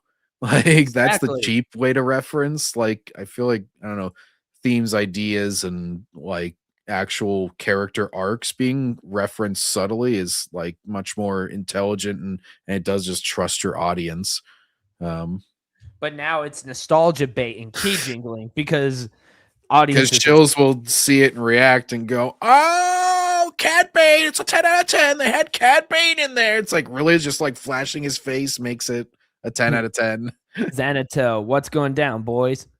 I'm gonna make a show just to test how much the jangling keys affect certain shills. I'll like become a Lucasfilm employee and make a show where it's just like Mando sitting around farting for the first 6 episodes, but then the 7th episode, I'm gonna have Barriss Offee come in and go hello, and then they're gonna go, oh, he referenced her. She's in it. I might as well do like a Spider-Man fan project where I just have various different characters show up for no reason and everyone's just gonna lose their mind. because the Spider-Verse is like one of the most blatant examples of nostalgia Oh baiting my you could ever gosh. find. Yeah, and everything's happening so fast, and 36 things are happening on screen at once so much that it's just like, wait, what was that? What? Huh? Oh, look, a T-Rex. Oh, there. And I'm supposed to give him good grades for that, just for like throwing a bunch of crap on screen. Spider-Verse is so stupid, man. People play with Ugh. those toys once in a while. Absolutely. Being the dyad, we were going to say the same thing. That sounds incredibly gay. Sounds like you have no original thoughts, and you should just have one of you talk. You guys are zombies. This is kind of And like gay. when Eric Debunks said he was mad because EFAP was covering him instead of Birdman. He's like, we basically say the exact same thing, so why wouldn't they cover Birdman? It's Eric like, debunks. you just said that you're covering the same thing. Obviously, they're not going to cover two videos that do the exact same thing. Eric debunks. Is he that the guy I went after for going after Mr. Grizzy? He might be. I think he's gone after Grizzy. He normally is. He's like one of those people that grifts off the people that he calls grifters. He'll like pick a critical drinker video or something and just be like, yeah, he's disingenuous. He didn't watch the movie. No, he's lying. He's lying about that. Yep, it's him. I just looked it up. That's like his generic 3 insults that he uses on every video that he watches. Because I've only been on other people's shows like reviewing his crap, and it gets really boring really fast reviewing his content because he just has the same excuse every time. Everybody disagrees with him, is disingenuous. Nobody has ever watched the movie if they don't like it. Even if they are naming very specific things from it for hours on end. He just went after Jester Bell. Huh. That's a little bit easier of a target, but it's like, all right. I like Jester Bell. I like a lot of her stuff. It's just I don't know. Sometimes she gets a little bit angry at certain things if it's the person I'm thinking of. Well, she at the very least has passion. So No, like she cares for characters like Rogue, Harley Quinn, and it's like I can understand where she's coming from. But yeah, people like Eric or SK really are like, they're just so far up their own asses. My God. Oh man. If I cover one of SK's videos on this stream, and I have plans to, like near when Beyond the Spider-Verse finally starts getting ready to come out, that is going to be a headache and a half to deal with, because I guarantee you he's going to make a response. That guy has it. Either he has a spy on my channel at all times, or he himself gets involved.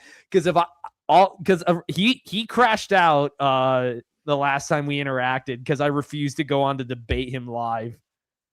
And he had his fifis hurt because I have a couple of his videos on my playlist, the playlist I use for pulling up crap like this.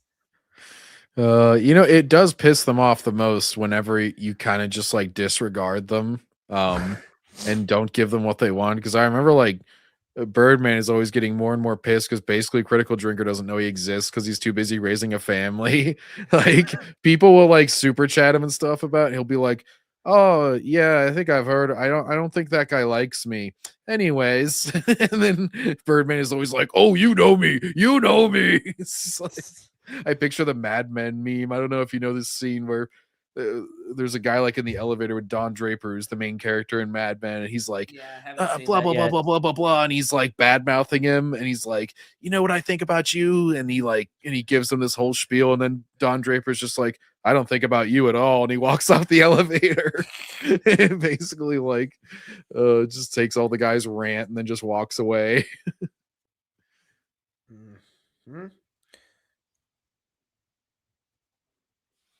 Oh shoot. Okay. Never mind. Sorry. I got sidetracked by something. I think that this is the best possible scenario to come out of this announcement. Best possible scenario. I mean, it was gonna eventually happen, so it's not really a good or bad thing. It's just like a reality of life that she's getting really old. Yeah, and her legacy isn't going to be, oh yeah, she was the producer of a film like Who Framed Roger Rabbit. It's going to be, no, you're the idiot who helped kill Star Wars. Yeah, when she had when and she could Indiana basically, Jones. yeah, when she could basically like sit back and reap the benefits without any risk, she was very successful. And then as soon as she got involved in any sort of boss role, everything crashed and burned. Should have stuck to giving out crappy coffee, Kathleen. Try saying that 10 times fast. Rage is a powerful ally, but if used incorrectly, it can destroy you. Okay, this just sounds like a Sith lesson now. Mecha G75 powerful ally. Mecha G75 is wise beyond his years. Yes, good. Strictly because Lin-Manuel Brennan has been with Lucasfilm since 1999 and has worked her way up from ILM to become Lucasfilm president of business.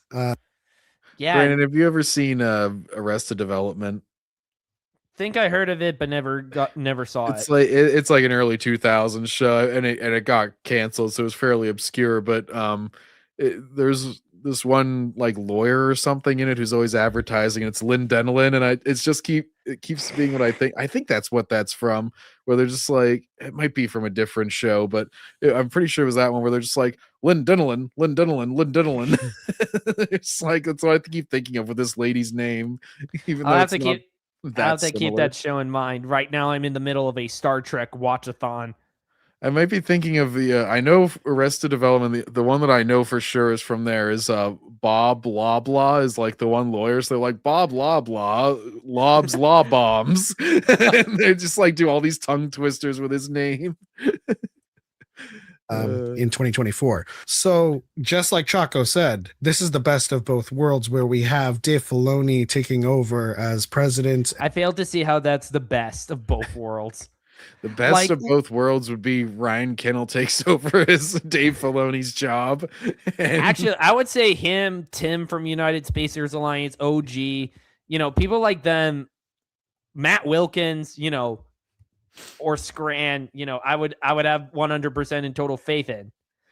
And you could make all the you could make enough money to fund your next Star Wars film just by live streaming Ryan calling in every creative director thus far and talking about their movies to them. Like he calls in Leslie Headland.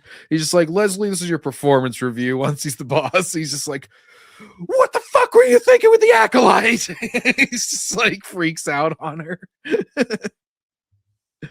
She's just like they just live stream it and take donations during it. They make enough money to fund their next Star Wars project. And then he's like, yeah, you're fired.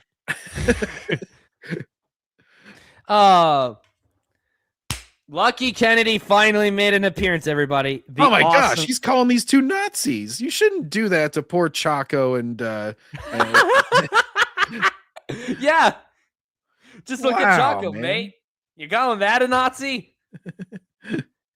Hashtag big mad, man. Element right now in this pause face, he's explaining the values of the Third Reich. He's just like, guys, it really wasn't that bad. I swear we didn't kill anybody in those camps. Somebody's gonna have to clip that. Somebody, please. Just Photoshop in a bunch of like swastikas and stuff in their backgrounds. It's just like, wow, can't believe I was watching the Nazi cast. And Lin-Manuel Brennan taking over as co-president, but we have someone on the business side with business knowledge, and then Dave Filoni is retaining his chief creative officer role. To be fair, I don't know how great you're going to be on the business side if Dave Filoni is just going to keep making crap. Yeah, here's the business side with Dave Filoni in charge. It's like, Dave, cut the budget. Dave, cut the budget. Nobody's watching this. Dave, you got to cut more budget. Dave, no, don't do it. Dave! Oh my God, Walter he's White in the car. They're just like, Dave, no. Lucky Kennedy. Well, Brandon is a self-admitted Nazi. Wow. Brother gets triggered when Daniel Warren Johnson doesn't share his political views. Look, man, one of my best friends and one of my first co-hosts, Khalil, is on the other side of the political aisle, but he and I can set our politics aside for the sake of talking about modern entertainment. I have no problem with people having different political views, but I do draw a line, and Daniel Warren Johnson crossed that line. Yeah, Lucky Kennedy's probably like, you should let anybody run you over, otherwise you're a Nazi. And he is still going at it. Good Lord, man. Touch some grass. When someone he sims for got debunked. Who got debunked? Eric Seriously, debunks.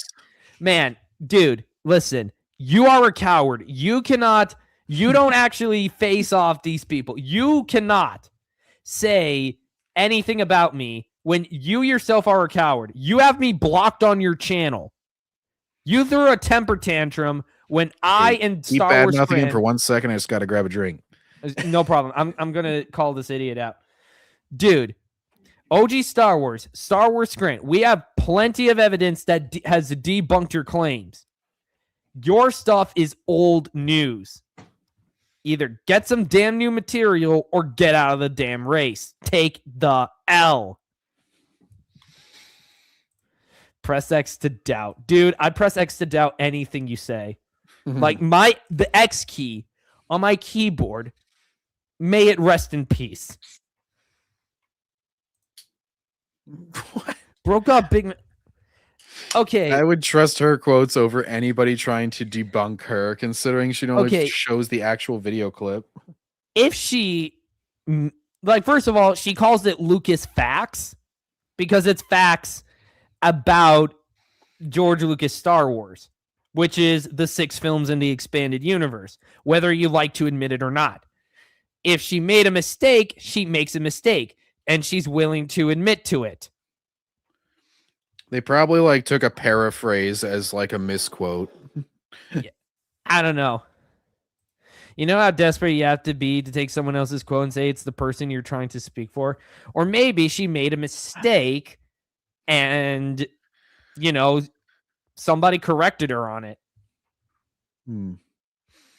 Well, the GK, in my experience, they bring far more facts because I used to listen to people like this and Collider and shit that were, shilling, and they would always go more on feelings, whereas the GKA tends to actually bring the quotes and bring the facts. Yeah, same here. It was for a while, I was just kind of listening to idiots like Linkara, who's a TLJ lover. Then I know Linkara. He's atop the 4th wall. That guy's so stupid. He's the one that got mad because there was some parody done of him and Nostalgia Critic, and because they used to work together, and then Nostalgia Critic was laughing at it and taking it all in good faith. Yeah, and he got so mad and nobody could even talk about it on his channel. Doug Walker has had a bit of an ego, but he's still humble enough to know when to have some good fun. Linkara is the one who has a stick up his ass. He cannot for the life of him, accept any kind of criticism or whatever. I saw somebody pull out a clip of one of his game. He was playing Fallout or something, and somebody brought up that oh, this parody of you was kind of funny, and he got all mad and told the person to ban the chat, or he's like, it wasn't funny. He badmouths me. It's dude, calm down. Lucky Kennedy, can we chat later? I want to clear things up, dude. I would advise not engaging with Lucky Kennedy. Seriously, man. You do not want to pull a scruffy-looking nerf herder. You didn't like The Last Jedi. You're a Nazi. Seriously, dude. That guy is far too gone. Don't engage with him. He's an emotional man. He might be on puberty blockers. We don't know. He's a liberal. He's a self-admitted liberal, so that's all you really need to know. Yes, he's taking over the company. Kathleen is stepping down, but he's still in a creative role. And Lin-Wen Brennan can take over the business side of things. And so, it really is the best of both worlds, as it were. I mean, I just feel like this is going to be an even more comedic situation because you're going to have Dave who continues to screw up. Oh, by the way, just because we were on the subject of fact checking, I was fact checking myself on the Lynn Denlin thing. I was way off. That was not Arrested Development. I was thinking of the EFAP coverage of Saw movies, where the one because I just searched the name because I was like, where did I hear that? But it was the one character in the Saw movies is called Lynn Denlin, and then EFAP for the rest of their Saw coverage, just like, where's Lynn Denlin? Where's Lynn Denlin? And they were just like referencing her name the whole time. So I know Lucky Kennedy will call me fake news now because I misremembered a reference. And he'll probably say that I can never be trusted again. So I wanted to clear that up on air. I just getting tired of the drama. Dude, if you're not on any side, you shouldn't have to worry about the drama. Just because you watch my channel. You shouldn't have to be worried. The comments correcting her got nuked. OG was caught lying. She has admitted that she has no idea why those comments got disappeared.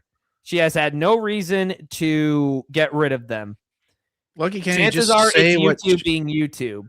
Why don't you just like say specifically what you got wrong instead of just like these vague accusations? I always hate this whenever anybody does this. There's like, it's evident, it's facts, it's over. It's just like, no, you need to like say the thing. If you're trying to spread a reputation, substantiate your accusation. That reminds me. It reminds me of a BoJack Horseman quote. Just say the thing. That's what happened. Oh, I got the typical like do your own research response because it was whenever the Dilbert creator died recently. Yeah. And everybody and like all these idiot liberals were like, "Oh, he's racist." And I'm just like, "Oh, really? What did he say?" They're just like, "It's on his podcast." I'm like, "What's his podcast called?" They're like, "I'm not going to search it for you.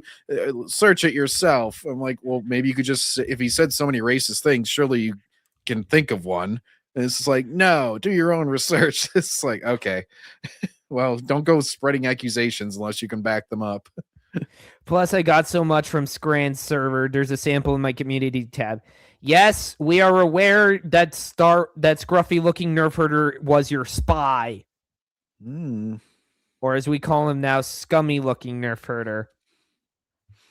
But thanks for letting us know you have a lot more useless garbage that you can take out of context. So are you just stalking random discords to try and get a gotcha? This guy has been obsessed with us for months now. Like he is so desperate to prove that the expanded universe is not canon. And and he thinks that, all of us are Nazi. Well, he specifically thinks I'm a Nazi because I support Trump. It's not something it's like just because I'm not shy about my political leanings. Is that what he calls being a Nazi? Is just any of the 77 million people that voted for Trump? Yes, he has admitted to me that he is a liberal, so you know what they're like. I hate TLJ, but I can take pride in the fact that I did admit to being a Nazi when a woman's simp got exposed. Dude, I don't simp for OG Star Wars. I'm a friend. She is a good friend to me. She has helped teach me. She helped me during the Darth Momo drama when I got dragged into it. So it's not that I simp. I defend my friends. No, you can't support a woman unless you're simping for them. That's why all these shills have OnlyFans. She's attractive, but I think she's married. She's married. I find it ironic because like the shills will be the ones that'll say like, "Oh, don't sexualize any women," but then they're always the ones with the OnlyFans where they're like doing depraved shit on the internet. It's like no! Don't encourage him to leave. I want to see him make a complete and total fool out of himself. Chaco's like, "Oh yeah." That's what his Star Wars forces into stream. Right now. I have a gift for pausing on the greatest frames of all time. I do have one concern, though. I'm kind of worried that among the other things that they're taking on, I'm worried that Lin-Wen Brennan is now going to take on the scapegoat role of everything. No, I mean, she'll only become the quote-unquote scapegoat if she does anything to justify it. No, the scapegoat, as of currently, is just all Dave Filoni, because I haven't really been seeing anyone go after her. all these idiots keep posting like people have just been loving Filoni the past few years. Like all these people are like, well, now that Kennedy's fired, everybody will surely be happy. They're like, you guys all love Dave Filoni, right? Everybody loves him. It's just like, no, he's been getting as much crap as Kathleen Kennedy for years. if Like, not more.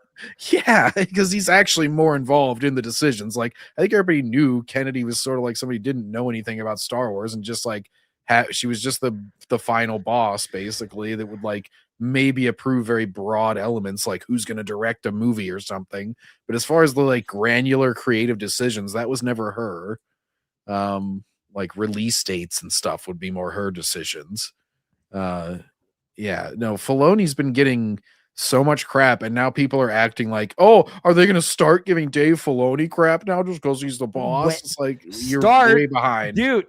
Like the shills are like several years out of date. Well, they're trying to do revisionist history because they always try and do this with Filoni. It's like with every new show that comes out, it's always, and now Filoni will finally have control. It's like you said he was going to have control on the last 6 things, and then after it comes out and it sucks, then you say, oh, he didn't have control. It was changed.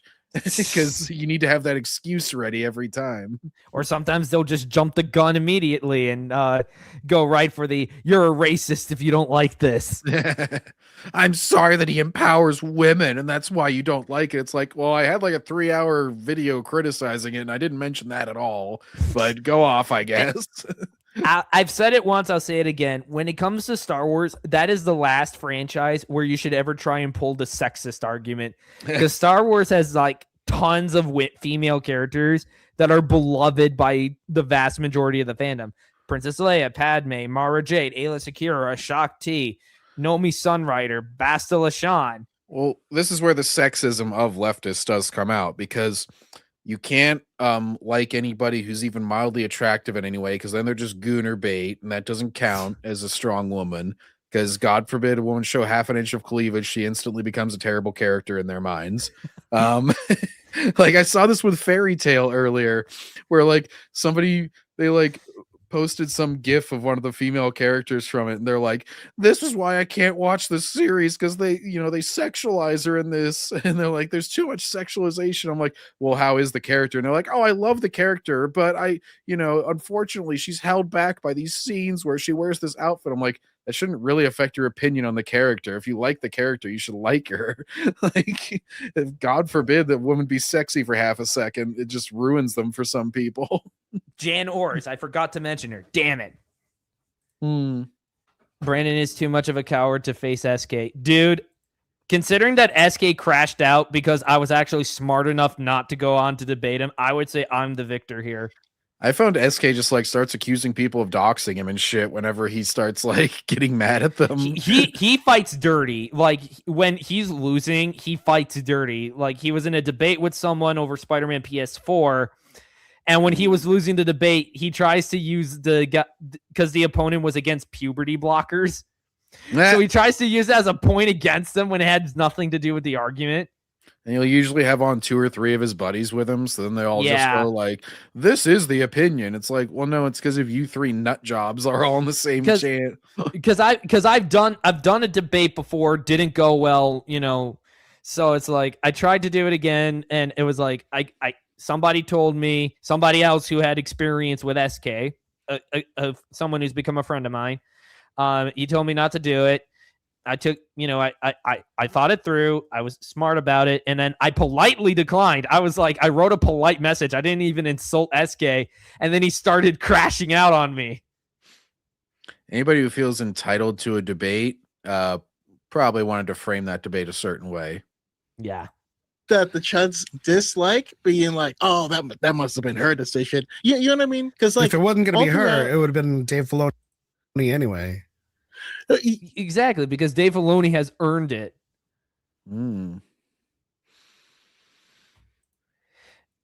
Influencing stars. Influence is not the same as commentary, you idiot.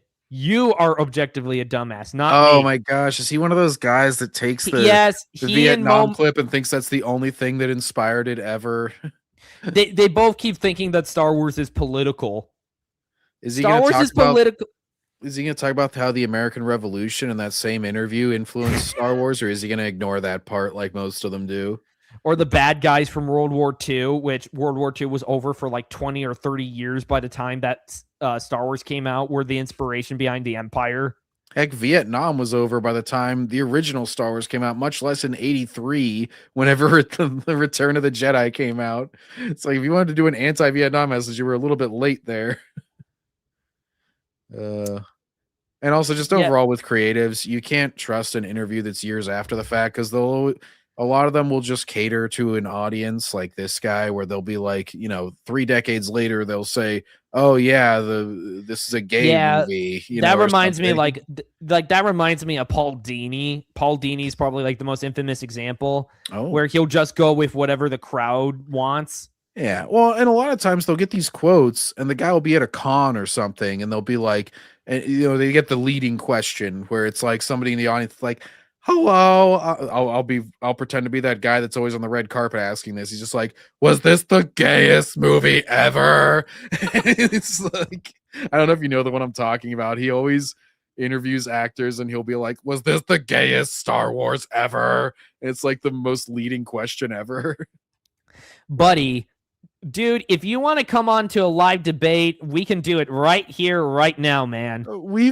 I've seen the thing that you're talking about, where he's talking to James Cameron about the Vietnam influence. Like, you think like they don't show the clips? Like, literally, they are the Gatekeepers Alliance is the one that shows the clips.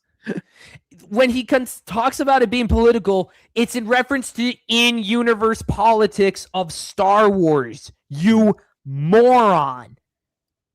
They are not commentary on what is going on in the here and now. It's why Star Wars is timeless. This is like when inspiration or influence has nothing to do with allegory or commentary. They're separate things. Yeah, I run into this. I should know. I have taken damn writing classes. I run into this all the time with One Piece too. They're just like, "Oh, you don't think it's political?" I mean, and I'm always like, yeah, it has political factions in the story, yes. But depending on which political side you're on, you're going to interpret it as your way or not. Like, you're going to just see the bad guys as your political opponents. You're going to see the good guys as your political people that you support. Like, it's once you start deciding that everything is political, then you're just going to see it through your frame. Like, there's idiots that I think see a pretty clear gag in One Piece as a big statement on trans rights.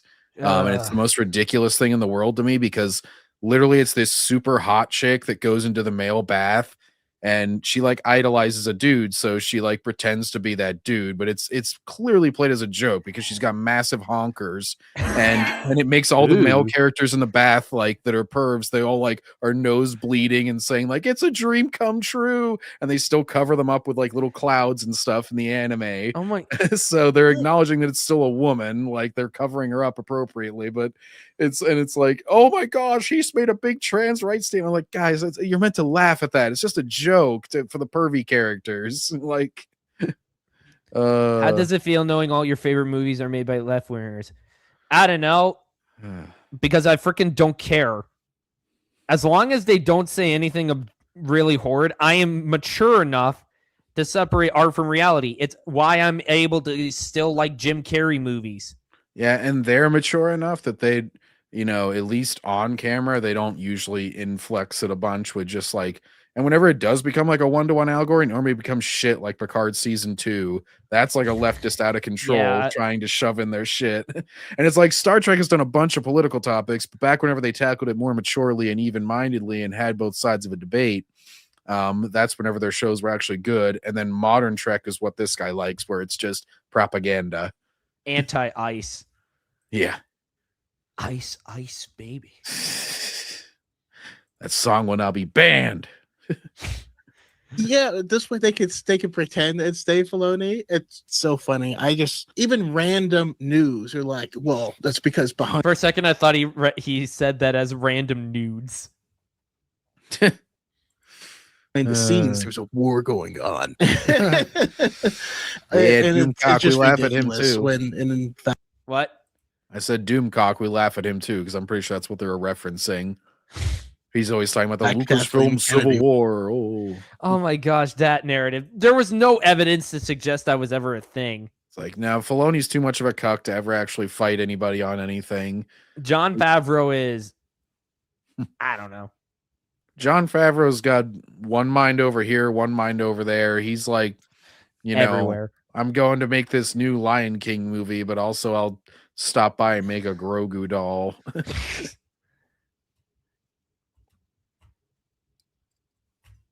Shit, my mouse was wigging out for a bit. Was Dave's biggest cheerleader, and like he very clearly in this article. But of course, they'll read this article and say, "Well, he has to say that." Well, Dear Lord, Oh! Choco, your camera is just blurring out. He's in witness protection again. His voice is gonna start getting modulated. He's like, He's gonna be like, so guys, I'm a secret agent inside of Lucasfilm right now. I don't know. for close to 10 years now, they've been crying from the tower, there's a war, Kathleen Kennedy is getting fired, and it's never happened. And I feel like it was good of Kathleen Kennedy and Lucasfilm to come out earlier last year to say They like it surprises me it took them that long to say it, you know, because it was like that narrative's been pushed for a while.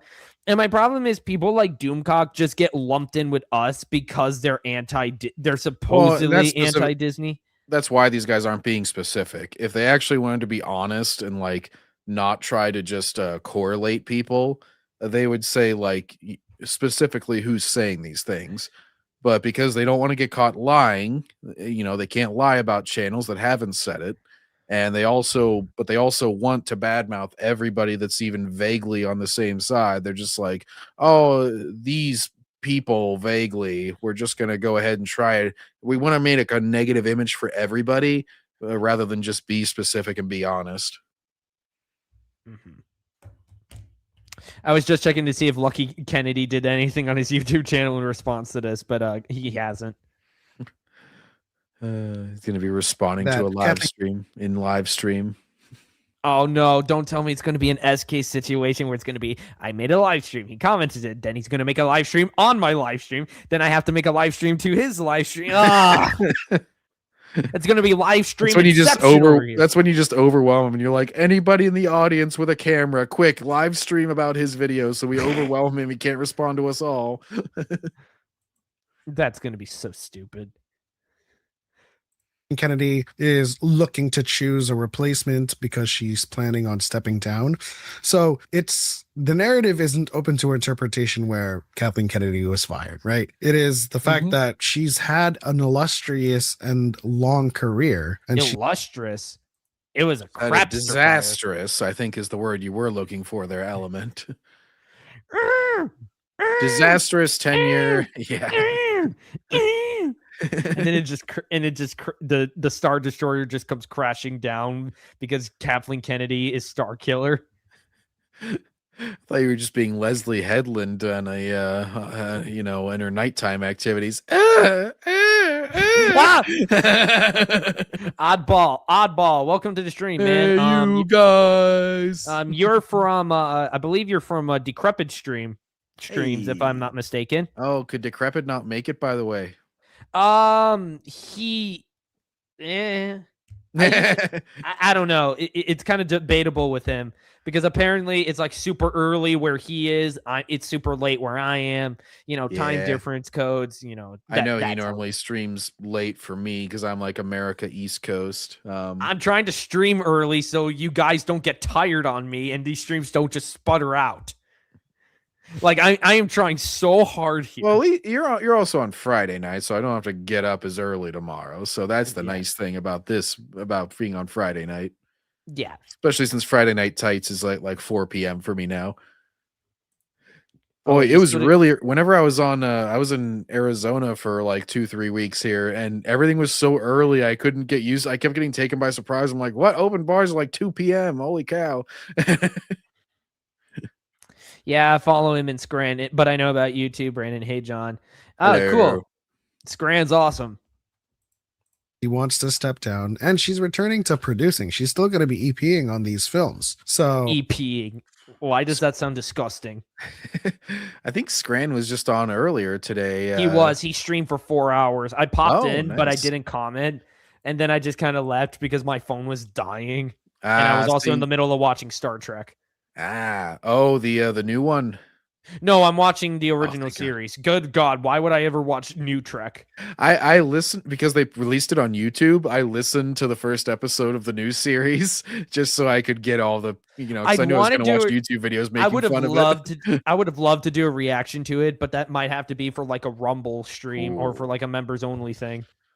Well, since I didn't technically watch it and just listen to the horrible dialogue and acting performances, I guess I could still participate in that.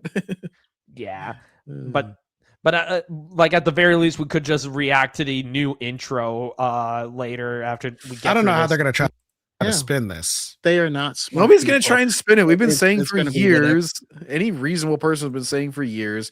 Ryan Kinnell, all these people that you would try and lump in with Doomcock, they've all been saying for years that it's like she's going to just leave whenever she wants because they're never going to badmouth her. She's got too much power in Hollywood. Like it's always going to be her decision. Like she knows where the bodies are buried. Yeah, they're crafting a narrative that there's this narrative around her that just like doesn't exist. It's just like, guys, like look at her age. Everybody knew she was going to retire of her own volition. If she was going to get fired, she would have gotten fired after Rise of Skywalker. My dad, or after like I think it was especially strong with after Indiana Jones 5. Yeah, like her firing would be more than justified. They're just never going to do it. Like she could make 6 more bombs like that and they still would never fire her. Because as my dad says, she has dirt on them. She's got the pictures. That's what they always said. I used to, the company I work at, there used to be a vice president who did like nothing and everybody would always make fun of him because he never seemed to have anything useful to say. And they're always like, oh, he's got the pictures. He's got the pictures. Everybody would joke at all of our meetings about like basically how useless he was and that like for some reason he never gets fired though. Yeah. Okay, just double checking again. Nope, still no update. Lucky. Basically, that phrase is just implying that you have blackmail pictures on the president of the company, I know. essentially. Or whatever they For anybody in the audience that wasn't getting what I was saying with that. But like it's now, even now that you mention it, it's kind of the best of 3 worlds because Kathleen Kennedy is arguably the greatest producer of all time. Excuse me? Oh my God, she just rode freaking Spielberg's coattails for 30 years. That doesn't make her a great producer. Do you see Steven Spielberg produced several cartoons that were exceptionally popular in the 90s. Oh, 90s Animaniacs. If we got anything close to that, kids today can still go back and watch that. I don't care if it has dated 90s references. It's still freaking hilarious and has great music. Tiny Toons, Freakazoid. Oh my gosh. Pinky and the Brain. It's like great stuff. The quality, they have such smart like writing. It's actually like mind-boggling to go back and watch. Be like, these are like daytime kids programs, and they have 10 times better writing than the quote-unquote serious crap that we get today. Yep. Film industry. Like if you go look at her bibliography, it's insane. And she's returning back to producing for them. Oh my God, she produced. What do they think she does? Like, I would love to ask them this. Just be like, what exactly is it? Would you say that she does here? Like, what does she do as a producer that you think makes her successful? Is it literally just being attached to successful things? Like, what do you think a producer does, Chaco? Like, he thinks that she's doing something positive for them, and he won't name anything. He'll never like get into specifics because you just have to vaguely say she's attached, so therefore good. I only know she was like on the producing credits for Who Framed Roger Rabbit because Nostalgia Critic pointed it out in his review of that movie. She's on with a bunch of stuff. It's just like a producer is pretty hands-off role. You're not really directly creative involved with anything. So basically this looks like it's going to be successful, and her producer credits are almost all with her successful ones are almost all with Steven Spielberg. So it's like, you know what? Jurassic Park, yeah, I'm a producer on that. E.T., yeah, I'm a producer on that. It's almost like she just follows Spielberg around and just basically attaches herself to the same things. And it's a pretty sure bet in the 70s, 80s, 90s that whatever Spielberg makes is going to be pretty darn successful. Exactly. Like she's basically just a leech. Yeah. That's why I gave the Weinstein example. It's like now that Weinstein's gone, does Quentin Tarantino suddenly become a shit direct? Like, are his movies going to suffer at all because he doesn't have the same producer? No. It's Thoughts like on the Star Trek original series movies? Mm. It has been a hot minute. The last one I saw was Wrath of Khan for the first time. yeah, I've only watched the first 3. The first one I think is overly long and indulgent. I enjoy a slow pace, so I don't mind it as much, but just objectively speaking, I can acknowledge that it's pretty overindulgent and like its ship shots and everything. Wrath of Khan is, of course, a masterpiece. I mean, just incredible character work between, just the rivalry. It is like the Moby Dick of Star Trek, of course. That's not an original thought of mine. That's just a very obvious thought a lot of people have had. Search for Spock was like kind of just a generic episode of Star Trek. I didn't really have strong feelings one way or the other on it. I was trying not to spoil anything for Brandon. Yeah, it's been a hot minute, and I have to watch them all in order again because I'm coming into this as more of a mature adult. So it's like I'm not seeing it with the viewpoint I did as a young, stupid teenager with hormones that were pumping at full strength. My hormones have doubled since last we met.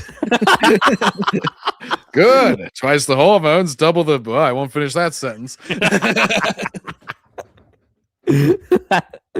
This can only be good information, right? This is only good. How is this good information? It's zero information. It's nothing information. Like, you don't even say anything to try and defend Dave Filoni. Like you act like Filoni's name alone should be enough to inspire confidence. Have you two been living under a rock? Oh, no, wait. I'm going to assume that because you guys are so damn fat, you can't get out of your own house, that you have absolutely no idea what's happening in like the real world. Element's like, darn it, if only this chair didn't have armrests, I could get out of it. It just rolls around to the fridge. Let's see. I'll have a pastrami mayo cheese sandwich. That's about 10 miles. It's like eating that foot-long hoagie from The Simpsons. Another few inches and I'll be able to fit it in the fridge. And this is the depressed look he gives it. He's like, are you going to eat all this? Yes, you are, you fat ass. Oh. News going forward.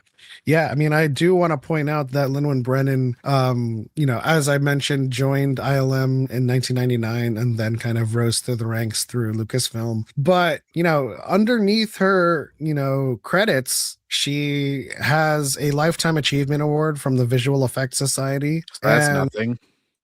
Awards are nothing. Circle jerking. I got this response whenever I was making fun of Woman of Tomorrow. Because they were, everybody's talking about that with the Supergirl the movie coming out. They're all like, oh, Woman of Tomorrow, the best comic ever. Like, that's what the shows will say.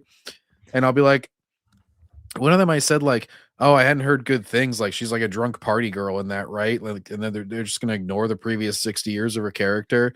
And they're just like, hello, it won blah blah blah award and blah blah blah award. I'm like, okay, but what did it sell? Like, what did the audience think about it? Oh, you're just a troll.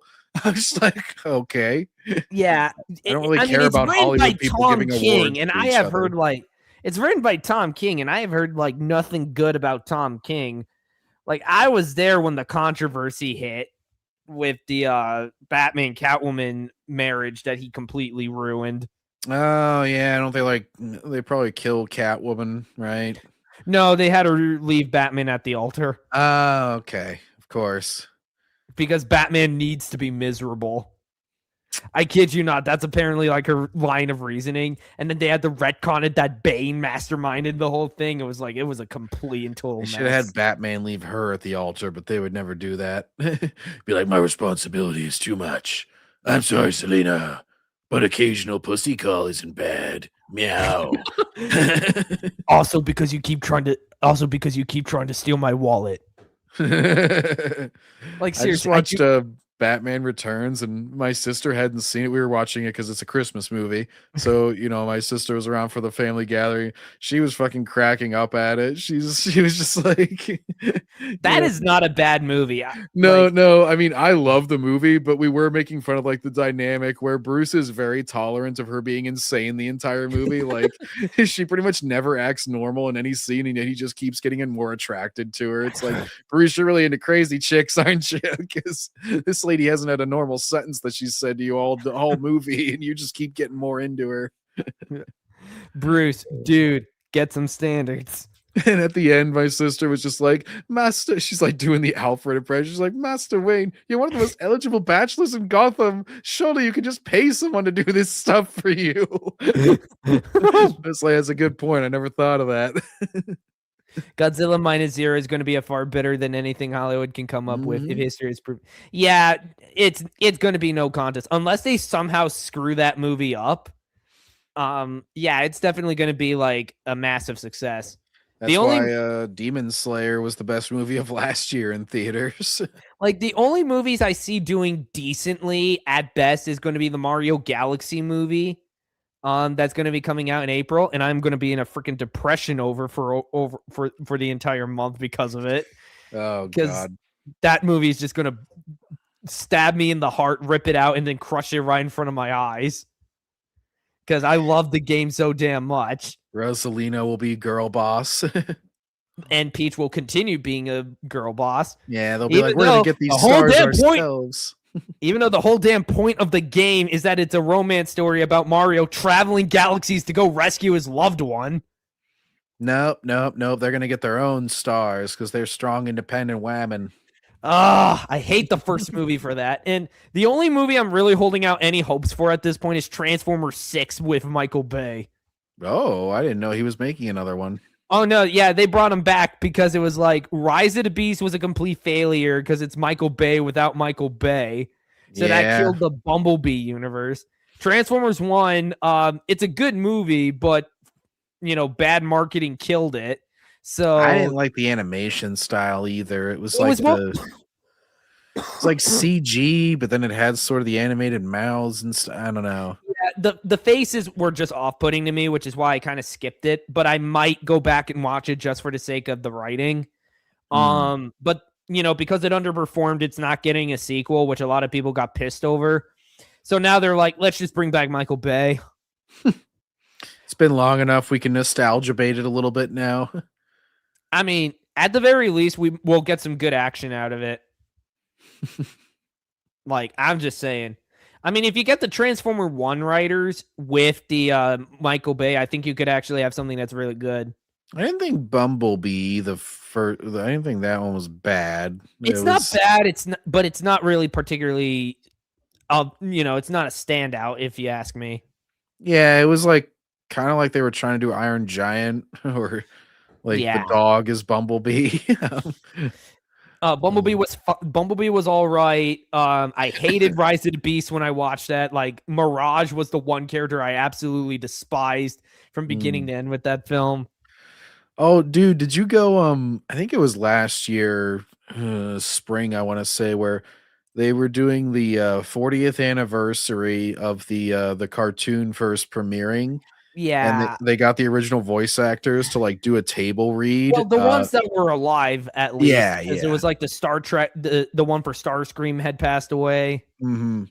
But I heard about it, but I didn't see it. I didn't go to. I wasn't going to cons yet at the time. I'm not even a huge Transformers guy, but I just happened to run across that in my theater listing because they were broadcasting it like to a fair amount, and I was like, oh, I'll check that out, and it was pretty entertaining. Like Peter Cullen was like having a lot of fun with who's the Megatron? Frank Welker.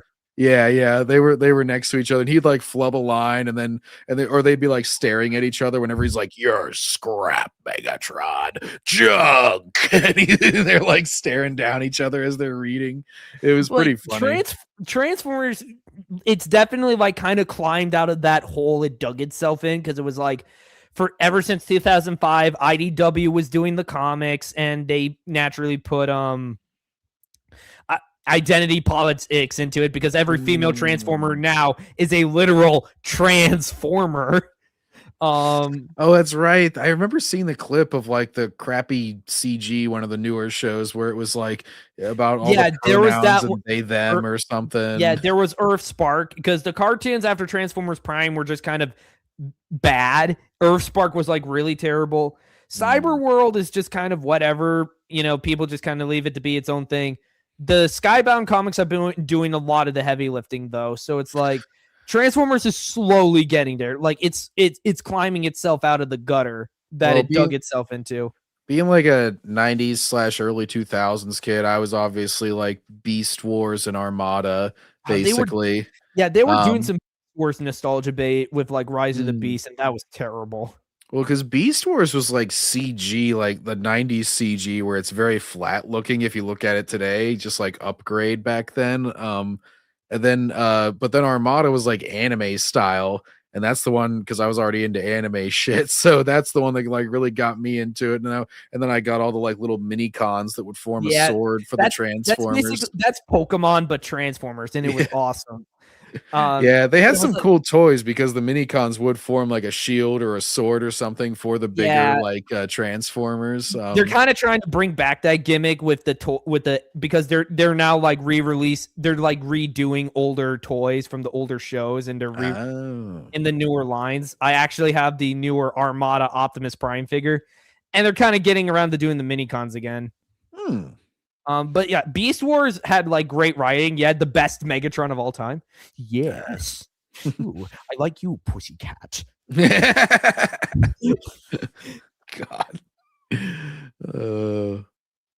And the honor of I'm glad Transformers is the only franchise at this point I have any investment in. Everything else, it's like Star Wars is dead, Star Trek is dead. Doctor Who, I don't even know where the fudge to start with that one.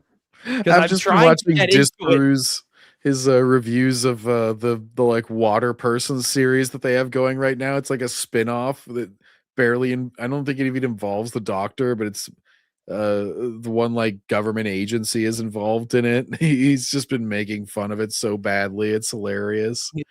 Sonic the Hedgehog is dead, basically, to me. Nintendo, I'm boycotting because I refuse because I hate them just as much as they hate me. Like at this point, I barely have anything. I need Star Wars, man. So at this point, it's just Transformers. It's my only lifeline. Luckily, I have a backlog. I do too. I've been getting back into Star Trek. Commander of the most excellent order of the British. Remake. Hi, Tifa. Wow. That's crazy. Yeah, I mean, the thing that I want to point out is that we have Dave Filoni on like the world building creative side of things, like with the mythos. He doesn't really like always. I mean, he pretty much has made his own mythos with his crappy shows where he made up that whole father, son, daughter thing. I hate that. Like it's crappy mythos, but he's definitely been putting it in there. Like oh, hey, I just got a thing from Decrepit. He's on his way back, so he might be joining us shortly, depending on how much we keep doing stuff. It looks like Element is staring you down right now. He's like, "What are you doing, Brandon the Awesome?" Being awesome, right at your profile picture. Being awesome. Look at my profile picture. This is awesome. This encapsulates. Like I've been having. I don't know whether or not to change my profile picture or not because it's like. I kind of want to keep it fresh, but at the same time, this is so awesome, and it also would require me to edit a completely new intro. Poor Vader got a whole suit and ended up on fire again. It's like no. He's like stop, dropping, and rolling. Ironic how IDW made horrific comics on other IPs, but they gave us a stupidly overpowered Godzilla. Do with that info as you will. Well, overpowered isn't necessarily good. You know, that can make a comic less interesting. I got to get into Godzilla with my brother. I've heard the G.I. Joe, some of the modern stuff is good, like with the comics and stuff. Yeah, they're part of Skybound as well. They also climbed out of the gutter because it was like Captain Thievius told me that back when they were with IDW, they were being written by someone who actively hated America, even though it's like, you know, the tagline is an American hero. Yeah, that's like making a Top Gun that hates the military or something. Like, Or Captain America that's a Nazi. Oh, wait. uh, and the lore. And then we have Linwin Brennan, who, for all intents and purposes, because she was the leader at ILM, is like the technological side, right? So you kind of get another best of both worlds here. I really don't see that work. Like, I don't get that. Like, technical side, at best, maybe there's a budget. yeah. So what? Is she gonna somehow make the special effects better now that she's president? I don't think so. Also, They're he certainly looks not going to like be on the level that they were like back in the prequels. he's trying to do the. This is his face that he makes Element whenever he's seeing that hot hussy at a bar. He's like, "Hey." Ew, get away from me, creep. He's like, "What's up? Want to touch my mole?" Ah! Dave and world building should never be in the same sentence. Yeah, his stuff is just so Yeah. disjointed, and it's like you forget a character exists until like Zero the Hutt getting broken out of Oh. prison. Like you forget that Zero was because the problem is it wants to be an anthology, yet at the same time it wants to have reoccurring characters and plot lines. But the thing is so disjointed that you just keep forgetting stuff happens. Brandon, don't you want me to appear in live action? I was the best villain ever. I think Zero died, actually. Yeah, be revived. Oh my gosh, of course. It's like little Well, did you know that cutting a hut in in my half health makes 2 slugs, and then they both become 0. That's like the slurms from Futurama again, because I keep going back to that show. It's because modern Star Wars is just a sci-fi parody at this point, so it becomes more and more like Futurama every day, but unintentionally. They're taking themselves seriously while making a parody. Yeah. It's basically Hopefully, happened I with can't, Star you know, Trek improve- too. Their latest show pretty much. Oh, I remember it was like Strange New Worlds was going to do an episode with puppets for some reason. They were doing puppets, they did the musical. It's like if you were just like watching it by itself, you would probably think it's parody. Meanwhile, they're actually like being very serious and saying that it's great. Is there anyone else better to react to than these two? Yeah, there is, and we're gonna see them in a second because it's part of a trend I've been noticing lately with grifter channels.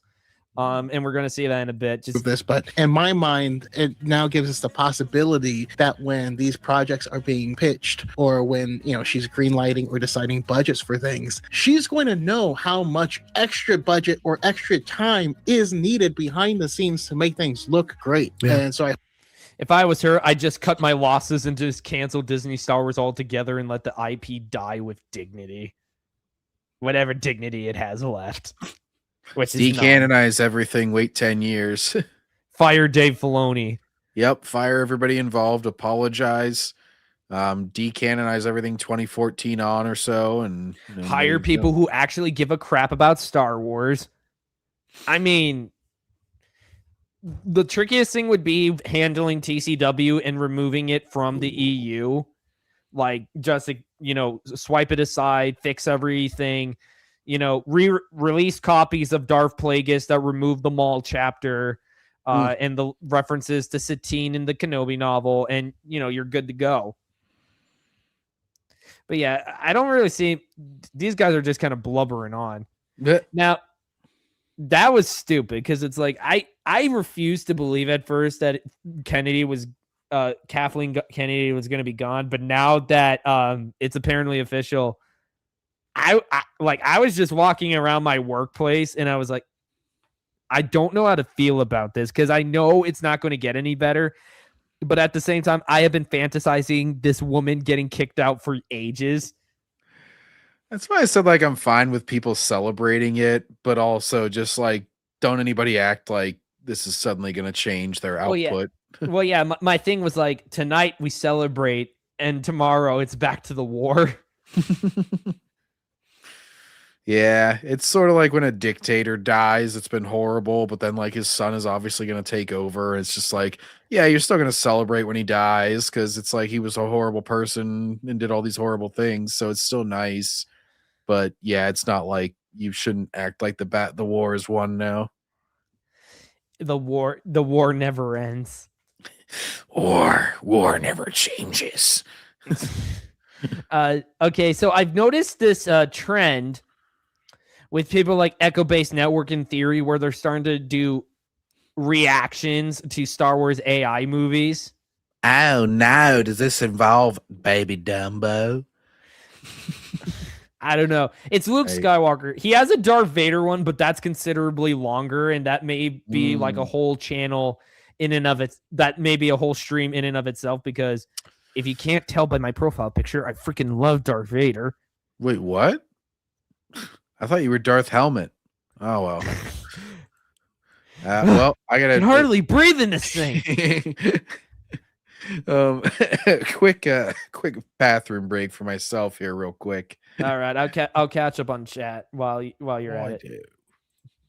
Godzilla franchise doesn't need much gatekeeping. Still needs it, but not much. Like I would say, just have somebody on lookout for any idiots that try to come in and impose their own garbage on it.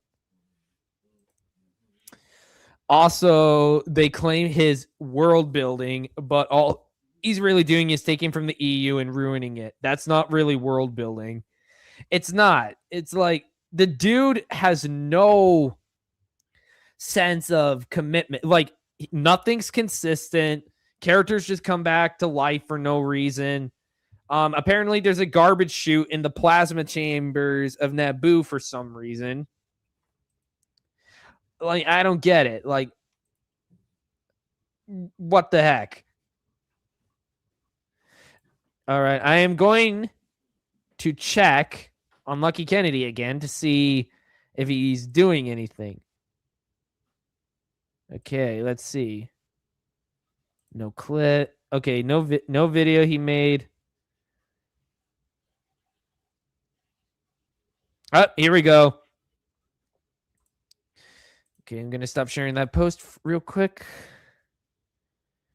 Okay, yeah, you banished him to the Shadow Realm. I don't know if you put him... I would say put him on timeout and then see if he comes back again. Because that works. Okay, let's see. Just opening the vault a little. Honestly, it's funny how they got angry at a meme about stealing signs. Oh, Lord.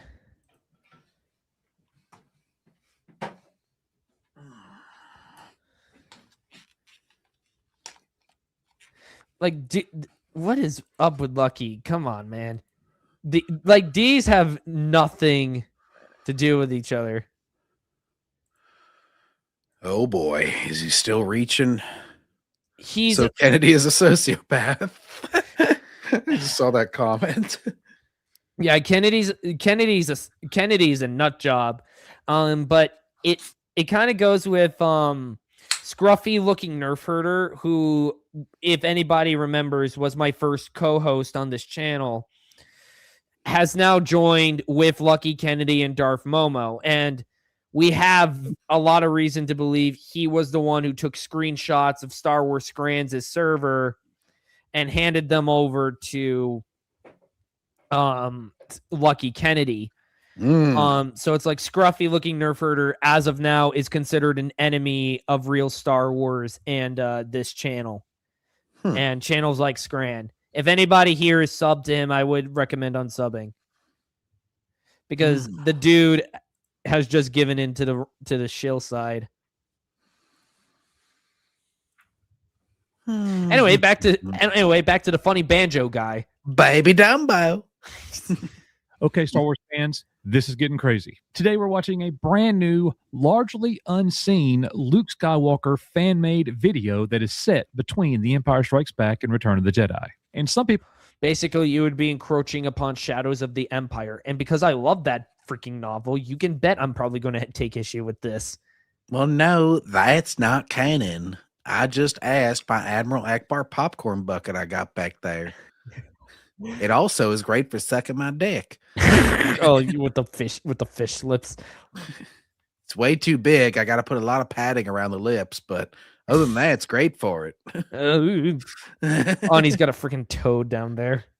Yep, you don't want to know what I've done to that toad. Ah! He used to be all red. People are calling it the best Star Wars AI video made so far. Just look at the top comment right here from Star Wars Theory. He posted.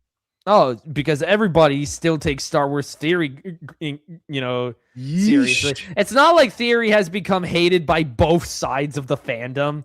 Both the fake fans and the real fans hate this guy for being a fraud.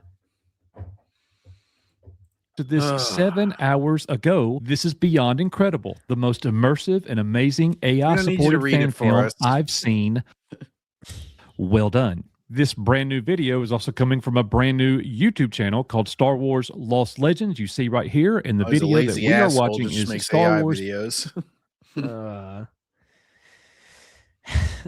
Like I hate AI channels because it's like there's no passion behind them. They just rip off various comments. I mean, I literally was watching a video earlier today that someone made about an AI SpongeBob channel that was going on about like SpongeBob has deep themes, everybody. And I'm like, it's a funny show for kids. It has smart, witty humor. It's not trying to be, like, oh, it's talking about socialism or something like that, or whatever it was. Is that one of the ones that'll like play clips from the show, but then it has like the AI voiceover, and it'll be like SpongeBob hit on really deep themes. SpongeBob. Yes, that's exactly it. What was it? It was covering? Yeah, that's just lazy shit, and it'll be playing like random clips from the show as they're talking. Oh, it's stoicism, not socialism. Okay. Yeah, I run into that all the time. Like, I don't know, like I'll be searching like basketball videos, and then they'll be like, here's a crazy stat you haven't heard before. Did you know that blah, blah, blah? And it's always like they list the most generic stats that you've heard a million times, because whenever you make an AI make something, it's just going to go with the most popularized thing. Yeah. Because I have fiddled around with AI myself, out of morbid curiosity. Mm-hmm. So it's like it will often reference like the most popular stuff out there. And because the most popular stuff is crap, that means AI is crap. Well, even like in the subject that you're talking about, it'll go with the stuff that everybody already knows. It's not going to make like an obscure reference. So like I gave the basketball example because it'll if you're going to say like, hey, make an AI video about why Michael Jordan's the best, and they'll just be like, he was 6-0 in championships or something. Like it'll just pull like the most generic argument out. Beggar's Canyon, a Luke Skywalker fan film. Luke Skywalker is my favorite fictional character of all time. So let's go watch it. Then why are you supporting Disney Star Wars then? Well, because I also love whenever he died of making a Force hologram that one time instead of eating a sandwich. This video together for the first sons, time. Brandon. It was an homage. They had the twin sons whenever he died, just like when we first saw him. That makes it genius. Except we didn't even see twin sons when we first debuted. That's as deep as you need to go with Disney Star Wars fans, though. You just need put in some iconography somewhere, and it's instantly amazing. I talk about Star Wars for my kids. That is like I haven't even watched too much of him. Obviously, I always see the clips that Melvin uses and that Bane of the Shills / Star Wars Marvel purist uses. And Paz used to do it for a while. Yeah. But I hate like it happens with Hello Greedo, and it's happened with several channels. You feel like these people, it even goes all the way up to Jimmy Kimmel, who pulls out his family every time somebody starts insulting him and starts his fake crying. It's like people just use their families as shields to like any sort of criticism or their race or their gender. Oh yeah, but like yes, they'll always just be like, and they always like make these fantasy scenarios that they won't ever prove it, but it's always just like, well, my kids liked it, and they're what it's made for. It's like, oh really now? I always picture that one shill that's like always holding her kid hostage during reactions. She's like, I forget, Oh, she's like is she the still flabby doing arm that? lady. I haven't seen Mr. Grizzly cover her in a. I don't know if she is still doing it. I know for a while she was always holding her kid, and then she'd be like, "Wasn't that exciting? Wasn't that great?" It'd be like fucking leading questions. Honestly, she may actually be my most hated shield then because you're holding a kid hostage and you're forcing him into a situation like that. Like, because it's clearly going for a Teflon shield. It's the same thing as I mentioned before with like whenever you get the creator involved and you try and use that as Teflon to any criticism, like Hello Greedo. It's like, well, I disagree with you on this show. He's just like, well, I'm a normal fan because my kids liked it. And it's just like, dude, I don't even believe you, first of all. Like, I feel like you're just saying that to avoid any criticism. like Hello Greedo, you know, he did it with his daughter, but Yeah. I am willing to bet that she actually is a real Star Wars fan and she just thinks her dad is a stupid idiot. Or she just doesn't even give a crap if she even exists. Buttery popcorn.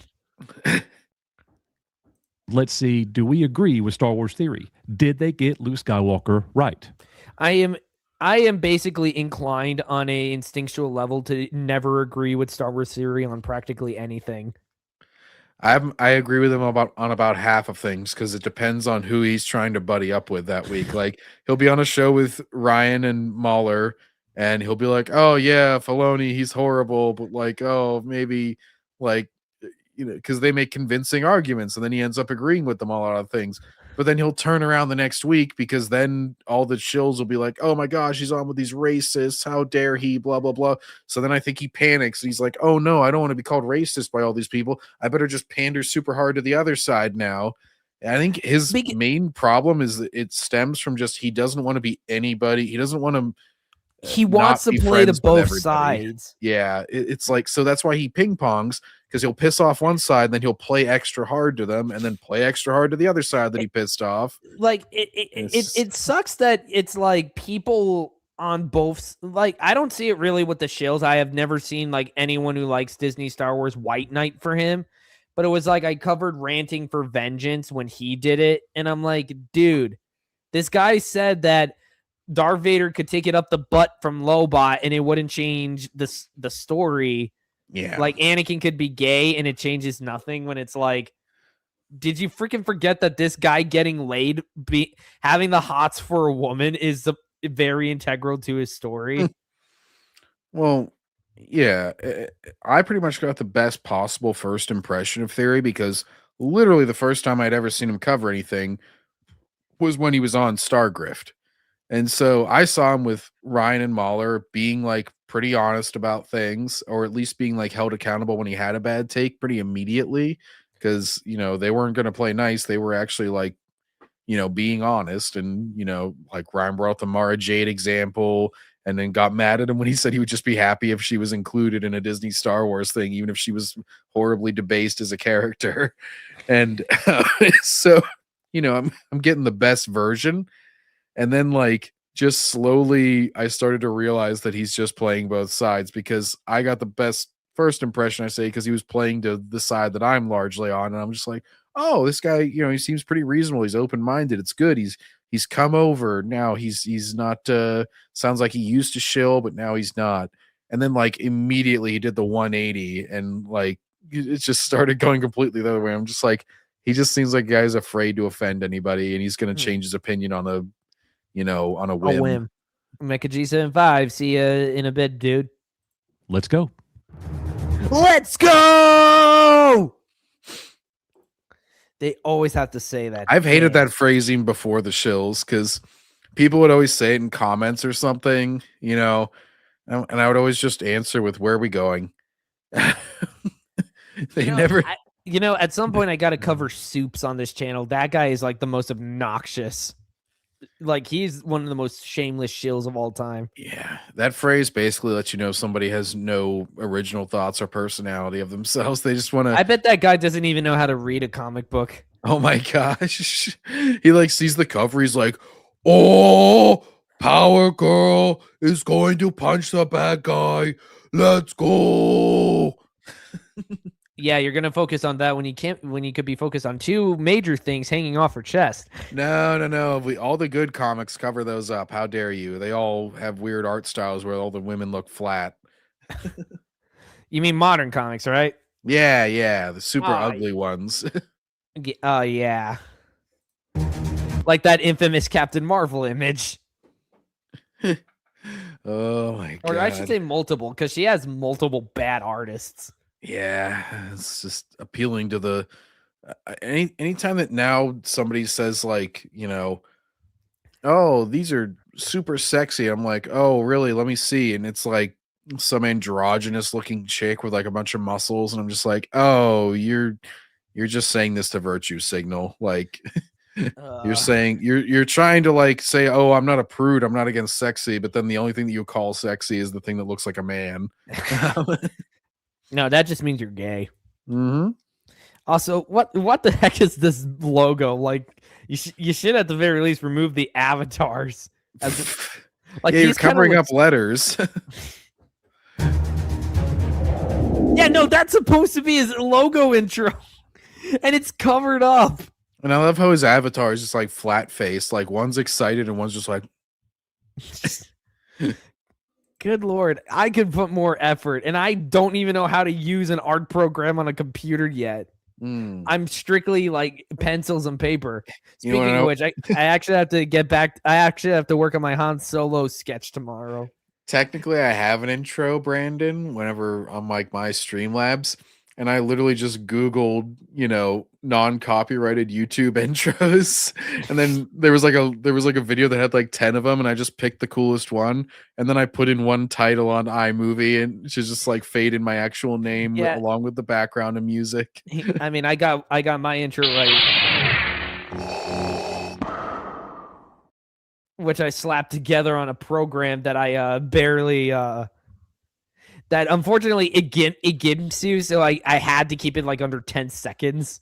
That's kind of how iMovie is. Whenever you go to make a title, it'll put it in a certain part of the screen and you can't change it. So then you just have to time it right to fade in and fade out, and you just have to find a video that's not going to overshadow it because it's very limited in what you can change. Nah, I'm using Premiere Pro now.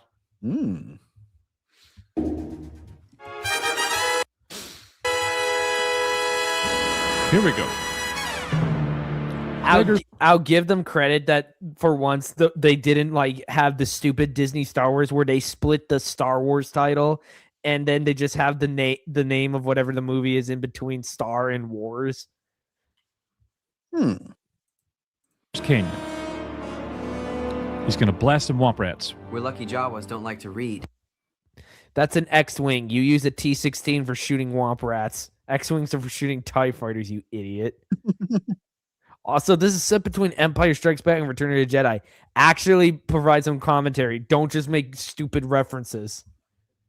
You have the opportunity. Lord, yeah, you can tell it's AI. CAR-T worked for us, and it can work for you. I wanted that to mute. Meh. Wait, hang on. I thought that. Okay, Blast some womp hang rats. on. We're lucky Jawas don't like to read. He flips this page backwards. He doesn't do it forwards. That was like a weird like narration voiceover. It sounded like too. I don't know. Whatever the audio mixing was on that. Beggar's Canyon. He's going to blast some womp rats. We're lucky Jawas don't like to read. Yeah, that is an extremely weird line. Yeah. Just the audio mixing on it, it sounds like you might be wondering how I got here. And on top of that, it's like Jawas scavenge droids and mechanical parts. Like, yeah, they Luke. know if something is working or not, so they got to be able to read an instruction manual at least. Okay, there were blank. Shoot, Yeah. I just knocked my mic, but it was like there were blank pages, and now all of a sudden there's text. And then there was like a loose page there in his face for a second. Oh my! And now it's just changed again, even though he didn't flip the. It was a place where the most powerful kyber crystals were protected. What? Kyber crystals. In And it's Beggars already Canyon? going off TCW logic, not real logic. Kyber crystals are not lightsaber crystals.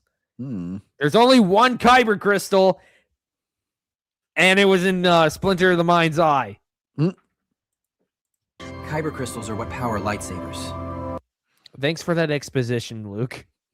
He's got to explain it to R2, who was literally like in the Clone Wars. I mean, it's not it's not like R2D2 didn't know who Obi-Wan was. I don't seem to recall ever owning a droid. But R2 certainly knew you somehow. Shut up, They aren't R2. easy to He smacks come him. by. He's in Obi-Wan's house. This is a map right to one. Also, That's a weird R2. It's like, I think his lenses are grayer than they yeah, should his be. it's covered in dust. His lights aren't on. He has weird grime over the dome, but it's like, why would there be dust on his dome? It's usually on like the white part of his body. His dome is usually left clean on Tatooine. Yeah, you gotta clean your dome, R2. Ooh.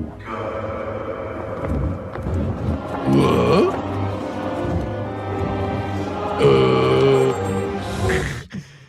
Oh, look, he cleaned it off. Now he doesn't have dust on his lens. This is the story of him getting the green kyber crystal. It's the green lightsaber crystal, and he grew it in a damn oven. I've read Shadows of the Empire. Damn it. In an oven? Yeah, you can just make lightsaber crystals. You can like superheat something, and with the right materials, you can grow a crystal. Amazing. Also, why the fudge would there be lightsaber crystals on Tatooine? Yeah, that's what I was thinking. I'm like, Beggars Canyon and Kyber crystals? What? That doesn't make any sense. Unless Obi-Wan just buried a green lightsaber crystal, which, where the hell would he have even gotten time to get that?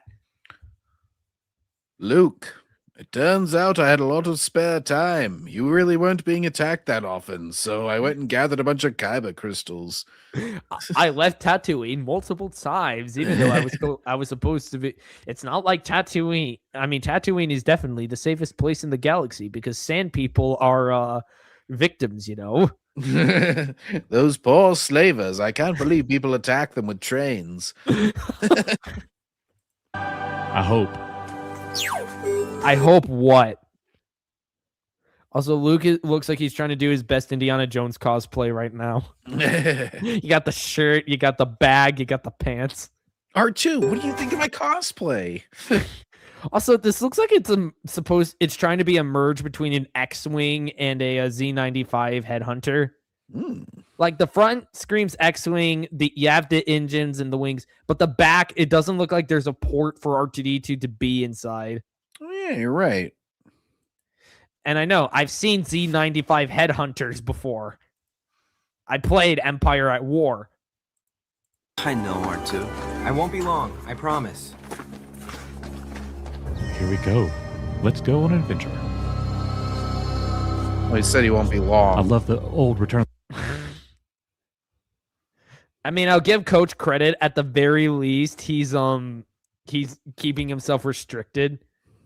Yeah. But I think it's gonna get to the point where he doesn't really react at all. So it's like we're mostly reacting to the film ourselves. But hey, hopefully this means we don't get copyright strike for it. The Jedi deleted scene of the Kyber crystal. Him putting the saber Lightsaber crystal. Don't call it a kyber crystal. You're driving me nuts. together. This is awesome. It's a Womp Rat. Sonic, what are you doing here? Excuse me, sir. Sonic is blue. Well, he's covered in dust, just like R2's blue parts were. Also, yeah, the way he picked this thing just picks up the yeah, that looks bad. Jawas don't like to read. Glances at the essential guide to aliens, seeing they keep extremely detailed recordings of family lineages. That doesn't mean that they like it. They do it begrudgingly. That's just a giant rat. Luke built his green lightsaber after losing his father's blue one, using instructions and components found in Obi-Wan Kenobi's hut on Tatooine, not traveling to the canyons. What? Red action. What, have you not read Shadows of the Empire, John? I actually haven't, no. Yeah, you should. It's a really good book. That'll probably be my next one because I was told to stop the NJO after, or put it on pause until I've caught up with a lot of the Bantam era stuff because there's a lot of references apparently. Oh man, that means I gotta hold off on reading the series because I'm still like all over the place. We should hear a sand person in the background.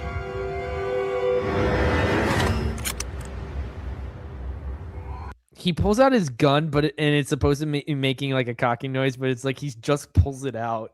The sound doesn't match the movement. Yeah, he doesn't like pull the hammer back or anything. It's like, I mean, technically, they don't really have hammers, but it's like, yeah, it sounds like he should be doing something mechanically with the pistol with that noise. Like he should be like, I don't know, or something. Like that's a DL-44. You think he'd slap a Tabana gas charge in it or something? Those are just birds. Those are freaking just birds. Those aren't Star Wars creatures. Mine. Mine.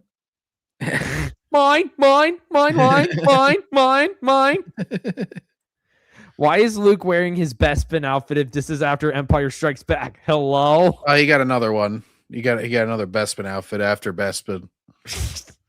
Because of course he does. Like, if this is him getting his lightsaber crystal, he should be in his Return of the Jedi outfit by now. Now he'll find that in the same canyon as the lightsaber crystal. He'll find a black robe. Luke, I just randomly grabbed this black robe off of a hobo I found lying in the street of that one planet with drugs. I decided I was being pretty retarded dressing up as a Jedi in broad daylight when I was supposed to be in hiding. So I made this black robe to disguise myself.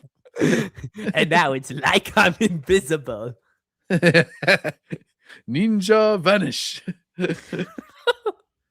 How far we've fallen. As a society, yes. Let's see how far we've come. This is so cool. It really isn't. Like, we've already pointed out numerous problems with this. So far, all he's done is walk into a canyon and look around. How is it so cool? And you have, like, actually, Brandon, he should be carrying a Marathon Model 57. It is similar to a DL-44, though. Okay, my bad. Oops. I'm a fake fan, then. I can't tell the difference between a DL-44 and a Marathon Model 57. This is what I mean with being easily impressed, though. Like, he's literally just had Luke land and walk, and he's like, oh, this is so cool. And he's delivered, like, a couple of dumb lines, like Jawas don't like to read. Yeah. And then it's like, oh, they keep detailed family lineages. Which they all look alike to me. I don't know. Call me racist. Well, hang on. What was that? What was that shot? Hang on. So can mine. My inner Star Wars nerd is very vocal. My inner nerd in general is very vocal. But watch. Oh, okay, not only is that cut way too short, like the musical sting just cuts off right there.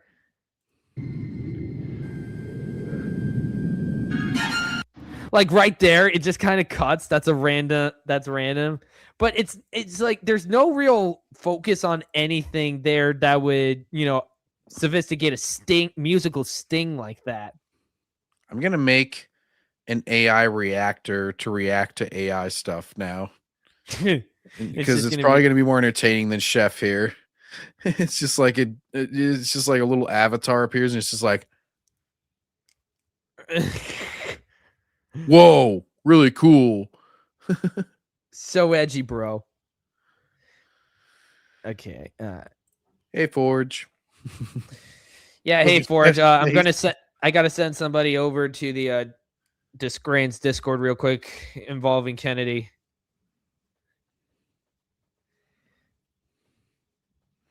But that's basically why I want to make the AI reactors to put guys like Chef out of business, because what they do is not very complicated and it can be easily replicated. He's here, everybody. Welcome to the stream for the very first time. Decrepit. Welcome, dude. Hey, Show man. face. And John just creamed his pants. Oh!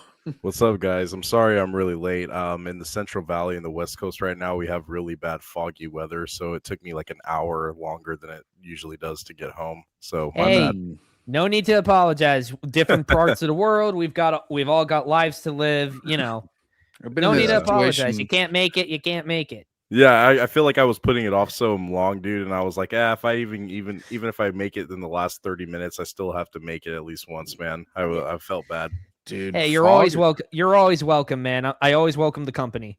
Right on. Well, I appreciate the invitation.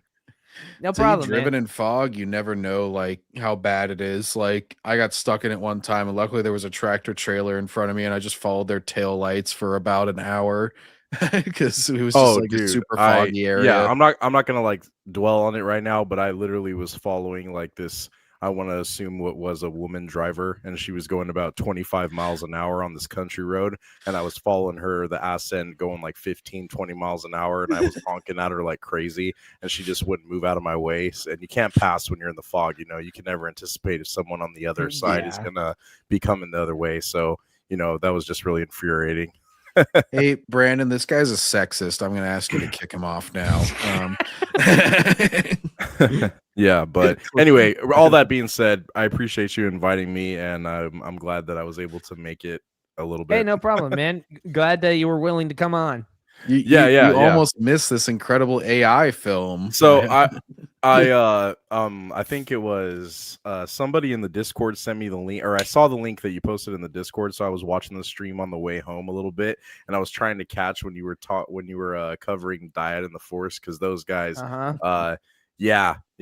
those guys are not my favorite. Can we cuss on your stream, or do you care about language or free speech, man? So Diet in the Force, they're a bunch of fucking queers, and I think those guys, I really can't stand those guys. Dark Choco is a fucking faggot, and I really can't stand listening to him talk. Period.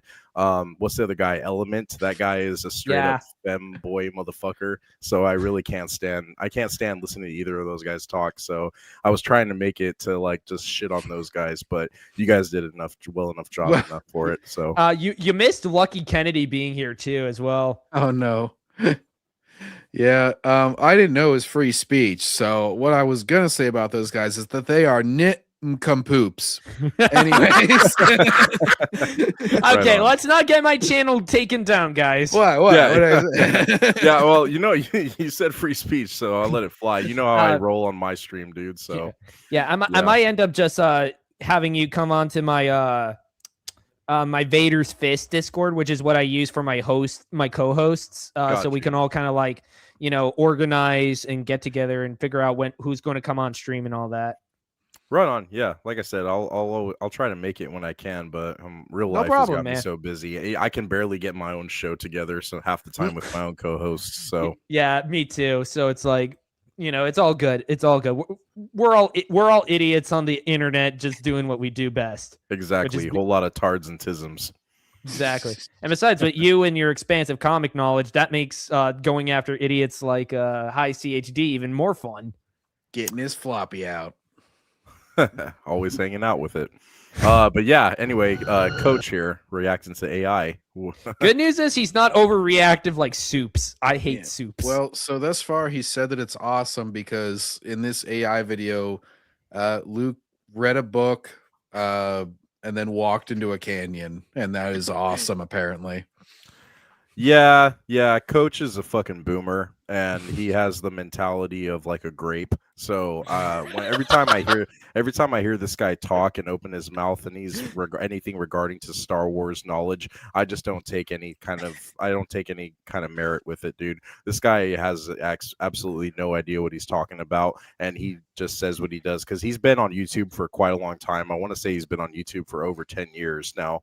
And he definitely thinks that he has this entitlement and that people should just be like happy that he talks to them or acknowledges them. I remember like because I used to be sub to this guy as well as I used to be sub to Star Wars Theory, and so anytime I would ask this guy or question something that he had to say, it wasn't the same tip when he would be like, oh, with Darth Pause, like you can bounce, like, but it had the same energy where he was just like, oh, well, if you don't like what I'm saying, bud, maybe this ain't the stream for you.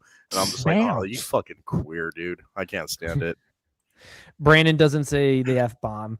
I have my own standards. There's things I don't say. You know, I'm trying to keep myself clean. I'm trying not to swear as much anymore, so that's a personal thing. Yeah. But anybody else is free to swear in my stream. I'm a practitioner of free speech. Just as long as you don't say anything that's going to get me demonetized, boom. Just do there's an easy way to censor yourself. It's always just doing the Joe Pesci Home Alone thing where you're just like, I actually do that. I actually do the old man mumble. Yeah. But I'd probably do that if I'm like streaming games with you guys later on once I get Streamlabs working. Right on. Yeah. We should do Marvel. What is it? The Cosmic something. That's like the beat 'em up. Cosmic Invasion. Absolutely. That's a game we gotta stream. Look at his fucking face, dude. Who's coaches or Coach's face. Coach's face. Like look at that. Look at this guy's face when he's watching. Looks like he's getting sucked off. It just gives me that whole like fake reaction kind of energy. Yeah, he's doing it for the clicks and for the views. Like he doesn't give a fuck about this. Like that looks like the kind of face you make so you can like copy it and you can be like SS Sniper Wolf where you can just, you know, copy paste down to a bunch of thumbnails. Yeah. Well, like it reminds me of like 2016, 2017 like YouTube content where it would pretty much like it seemed like the algorithm was basically just like show enthusiasm, you know, be enthusiastic and positivity with everything. And so it's just like, oh, I love it. Oh, so excited. Yeah. So like some of my favorite reactions to watchers, like I love I mean this wholeheartedly. I'm not trying to sound racist. I love watching black people react to stuff because they give me the best reactions and like they hop out of their chairs and run around the room and shit. And I love watching that shit so much. Like I watch Kai Cenat. I like watching his streams just because he's so animated and like when every time I watch like people like milquetoast people like Coach here, like old white people try to react to stuff, it just comes off so like disingenuous, and I'm like, you don't give a fuck about this dude. Come on, like you don't care. Honestly, like the best person I've seen ever do reactions is John because John's funny. Well, whenever I'm playing my shill character, I was doing the greatest hits of shill. No, I appreciate enthusiasm, but I do feel like it's sort of like an Eric Butts situation where like sometimes you feel like people are just playing into it, like they got to always top themselves or something in them. Right. And it's like they just get more and more over the top as they do more reactions. And it's just like, just be honest, basically. Yeah, because I remember I was once part of I once moderated for a YouTube channel. Somebody brought up their name like near the beginning of the chat. And they used to do reaction content and it was like very scripted. So it was like I'm glad I'm no longer associated with them. So like one of my favorite reaction clips is when I see that fake motherfucker Kyle Katarn here. Kyle Katarn when he's doing that, like, and he spits out the water and he's like, what? That's like one of my favorite clips to see because I'm like, dude, what? Who are you kidding? Like, come on. I can't remember what was it that he spit his drink out for? Like, what was that? Matter. You could literally paste and copy any trailer that Disney's dropped in the last 5 years, and it would match up with anything that he was trying to do. I think so like, and it sucks because like you get all the disingenuous reactors, like I wouldn't call this a reaction thing. Like I'll watch like the state of plays or whatever and just kind of comment. It's more of a commentary, I guess you would say. I would do the same. Yeah, that's totally different. But when it comes to something like this or like trailers or teasers, that definitely is like really over the top, overreacted, fabricated shit. Yeah. Like I'd rather just watch the trailer and then record my honest thoughts like immediately afterward. Yeah. Well, right. what ruins it though is that then whenever you do get like a genuine, like I actually made the joke, I'm like, oh, I went full shill face for a second there because the one state of play they said like Tekken 3 was coming to their classics, and I thought that game would I did play that game as a kid. I got it for Christmas the one year in late 90s, and yeah, I'm pretty sure I got it with my PlayStation, like the first ever game console I got, and like I had a legit like show reaction though, but it was like an actual honest one. And I'm like, and like after I did it, I was just like, man, I really hate that all these shows are always doing all these fake faces because now I look like an idiot I for remember, like genuinely getting excited for like I was like, whoa, like it's or it's like me, like my uncle got me the Marvel Epic Collection for Amazing Spider-Man, the like the first few issues of the Stan Lee Steve Ditko run, and I legitimately started crying because I was getting into Spider-Man at the time. So it was like to see the comics written by the creator himself and the artist responsible for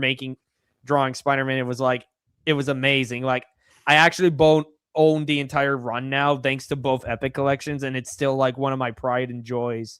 Oh, dude! Like, I think if I can recall one of the times where I genuinely cried from a GIF like that is like everyone here knows Lego Star Wars, of course, the video game, Complete Saga. Yeah. No, because the first one was the prequel. Yeah. Okay. one, Lego Star Wars and Lego Star Wars. And then 2. Lego Star Wars 2 was based on the original trilogy. Now, mind you, Lego Star Wars came out, and then that was during the reign of like Revenge of the Sith was coming out the same year. This is 2005, and when it followed up with Lego Star Wars 2, I was super hyped for Lego Star Wars 2 because original trilogy at the time when the prequel hype was going on, I still was so in love with the original trilogy, and Lego Star Wars just excuse me, Lego Star Wars just happened to be one of those things where I was instantly hooked. So my parents gifted me Lego Star Wars 2 on the PlayStation 2. And when I opened that on Christmas morning, I genuinely shed tears because I was like, this is going to be the fucking best game I've ever played. And it was one of the best games I ever played. I love that game so much. I actually will refer to like playing Lego Star Wars 2 by itself over the complete saga just because of like the aesthetic build for it and the way it looks on the old console. Yeah, that's fair. I mean, Complete Saga I grew up with, like that's where the vast majority of my love for Star Wars was at the time. Yeah. So it's like I get it. Like you'll always remember the thing that brought you the most joy. So double A, I had the first game on GameCube and then I got the second game on PS2. So I got them on Xbox. Consoles. That's cool too. That's nice. So I gotta go have dinner now. Thanks for having me. See you, Mecha G75. I did have a legit gamer rage moment at Lego Star Wars 2 when I played it on the classics recently because I forget there's one part where like you're trying to get in a walker and if you take one hit you pop out of it and there's like infinite enemy spawns in this one spot on like Tatooine and I was legit like, why is this kids game pissing me off as a 30-something-year-old man? I was like, it was the same with me with Lego Star Wars 1 because I decided to go back and play it even though I have Complete Saga via backwards compatibility, and I was stuck on Gunship Cavalry because if you screw up you just blow up and you have to start all over again. Oh yeah, it's one of those things where you look back and you laugh, but in the moment it actually is like infuriating sometimes. I really love it personally too, dude, because like the hubs for like the cantina are different, like Dexter's Diner, and then in the second game the cantina, and then they change in the Complete Saga. It's like an expansion on the original cantina. So I just love the differences in that one, man. Complete Saga though, I played it on the Wii actually, so that was the only difference for me. Was I had every Lego Star Wars game on different consoles. All right.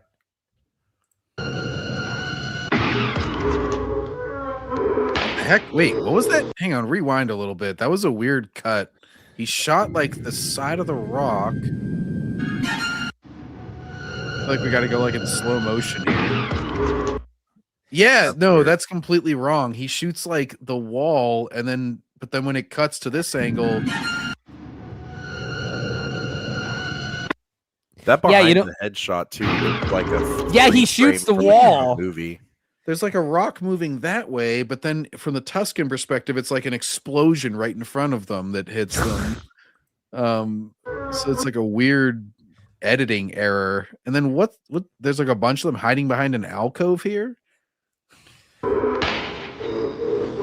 And then there's a The hell, they random were all- gunshot noise. They were all laying there on like a cliffside a second ago. Now they're on the ground. I don't think any of those would scatter that many if there's 4 of them and only 1 of him. Yeah. Well, and they also went from like up on the wall in an alcove to now on the ground on their feet. Yeah. Like, was I would say, wouldn't you think Obi-Wan would have written down like, here's how to imitate a crate dragon call? Because he did maybe, that. but yeah, he did his crazy yell. Oh, hold on. What did Coach say right there? Wait, back it up 2 seconds. Look at his hands. Look at those hands. Absolute cinnamon. Let's go. go. He did a coughing. Let's go. It was like, oh my god.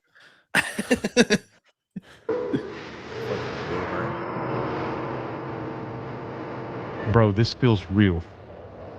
Where did that come from? It's not what your wife says. oh, crash pot. I'm surprised. That also makes no sense.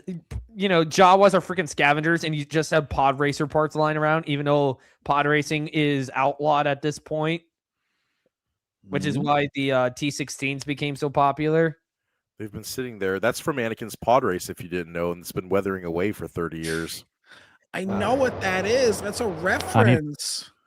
The whole movie of this. You need a whole movie of this. What are you watching? Luke has then? landed and shot at a wall. You need a whole movie of Luke landing and shooting at walls. Okay. Wow.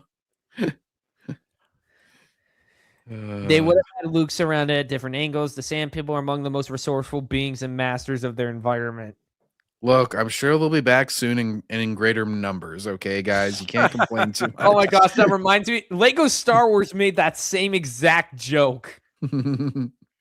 Oh, and I did love the Lego Star Wars 2 did this because, playing it on the classics, I noticed the difference between it and modern Lego games.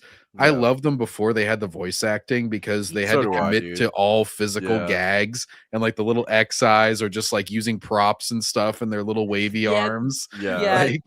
Like for the like Lego Batman. Yeah. Yeah. There definitely was like a charm lost when they upgraded. It's the classic, now that they have $400 million to spend, you don't have any like initiative to try anything innovative. Like whenever you kind of limit people, it makes them get more creative, and they did that without the voice acting. Like, wasn't it in Skywalker Saga, the Lego Skywalker Saga, where the mumbling is like a feature in the options Yes, menu? it was. It was like it was an advertised feature, but it was like barely any actual effort. Like, because a lot of the humor is not really that funny. It's very mean humor. The physical humor is just not there. Like, none of the characters even actually die. Like, the original games had no problem showcasing a character dying when they died in the movie. Yeah, they'd be holding them and they'd have the little X eyes and they'd be like, oh. They dies. She just sits there on the table. She's like, one of my favorite moments is when Lego or Darth Vader, it's in the Empire Strikes Back mission on Bespin when Vader's sitting there looking at Luke and he's like, it's the I am your father moment, and he pulls out the photos of Anakin and Padme and he's like pointing at them and he's like Also, it's also a charm because they use like the old minifigures, where they had more simplistic detailing compared to now. Oh yeah, dude, I love the old minifig style. And I can honestly say that makes it timeless humor because I played it for the first time probably a year or two ago, and I was cracking up at a lot of the humor because it is truly timeless when you do it like Fett's that. Laugh. I'd actually have to check because if I can get complete Saga on like something like the PlayStation Store, I think they may still have online connectivity, so we could play together, like me and one other guy. Ah, nice. That'd be cool. I've never played the Harry Potter ones. I still have to get to those sometime. I'm not a Harry Potter guy. That's literally just a turkey. That's literally just a turkey, but with added wings. Yeah. Turkey vulture. Yeah. Adrian Toombs, what are you doing in this movie? Darth Maul Vulture. Darth Maul Vulture. Maul Vulture. Get the... Oh, my God. First Keep of going. all, it's Darth Mulcher if you're gonna make that joke, but also Just keep going. I'm gonna have an aneurysm.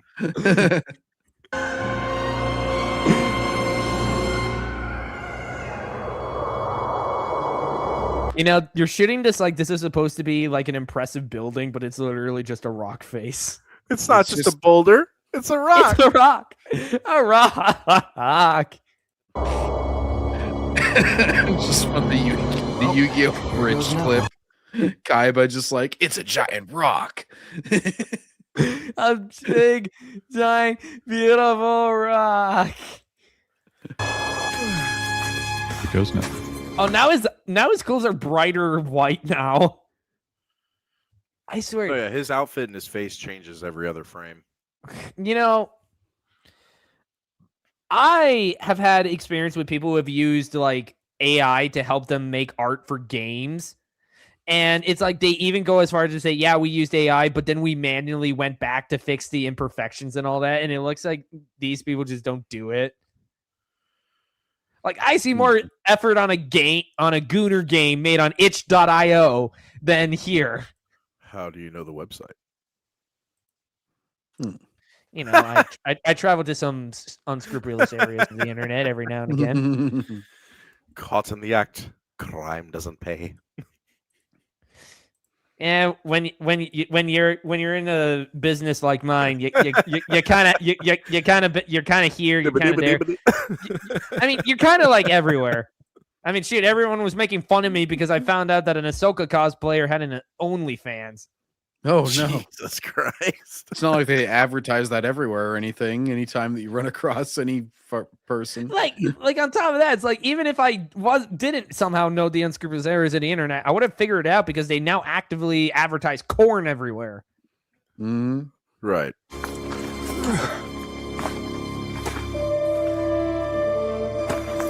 There he goes. And now, like the scene changed beneath him. Yeah, the background is quite different. Well, This is sure up like there. cliffhanger. Sylvester This is Stallone. sure up there. He's trained. He could do it. That's not really the issue. Star Wars is about adventure. This is great. Star It's Wars not is an about. adventure. This is just rock climbing. Oh my god. This is.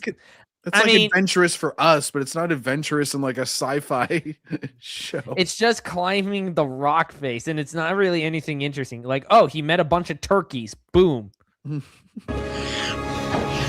He's not even really grabbing on anything. It's like No, he's not. too smooth a rock face. And last I checked, you know, the Force can't be used to give you stickum powers. So I got that joke from Shattered Dimensions. Hey, little buddy. Don't worry. I'm just passing through.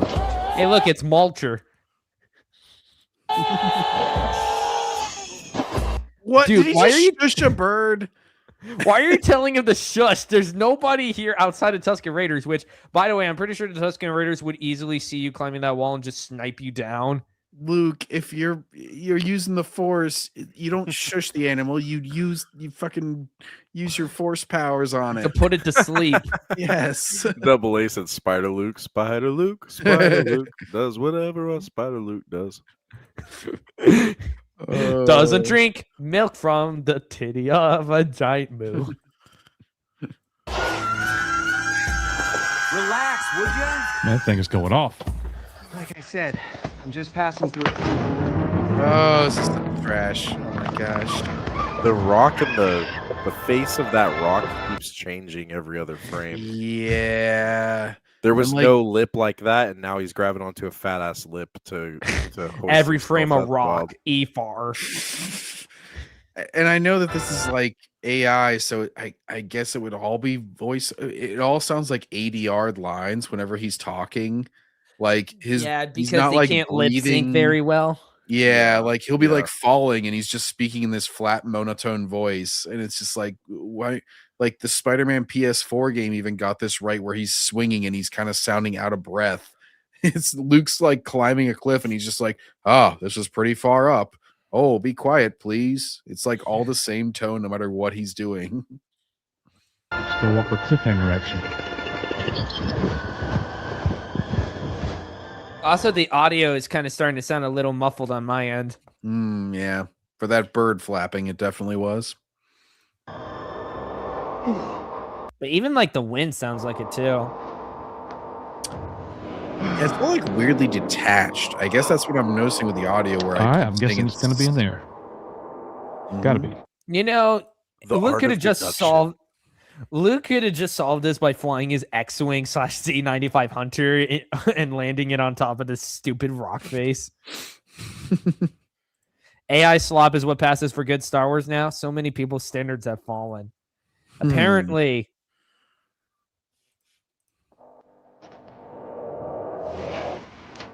The video is only 7 minutes long. That's it. The rock just literally, the cave just changed shape. What the fuck? Now it's normal again. Difficult to get to, as it should be. Why is there random graffiti of Roman soldiers in here? My name is Aurelius Maximus, father to a mother. Can't even do it. Well, it's a long time ago in a galaxy far, far away, guys. So therefore, ancient Rome is a long time ago. Oh, Clearly. Like Tatooine never really had that much of a connection to Jedi, did it? Other than Obi-Wan living there, I don't know. Yeah, not like the ancient Jedi though, or anything like that would be in stone carvings.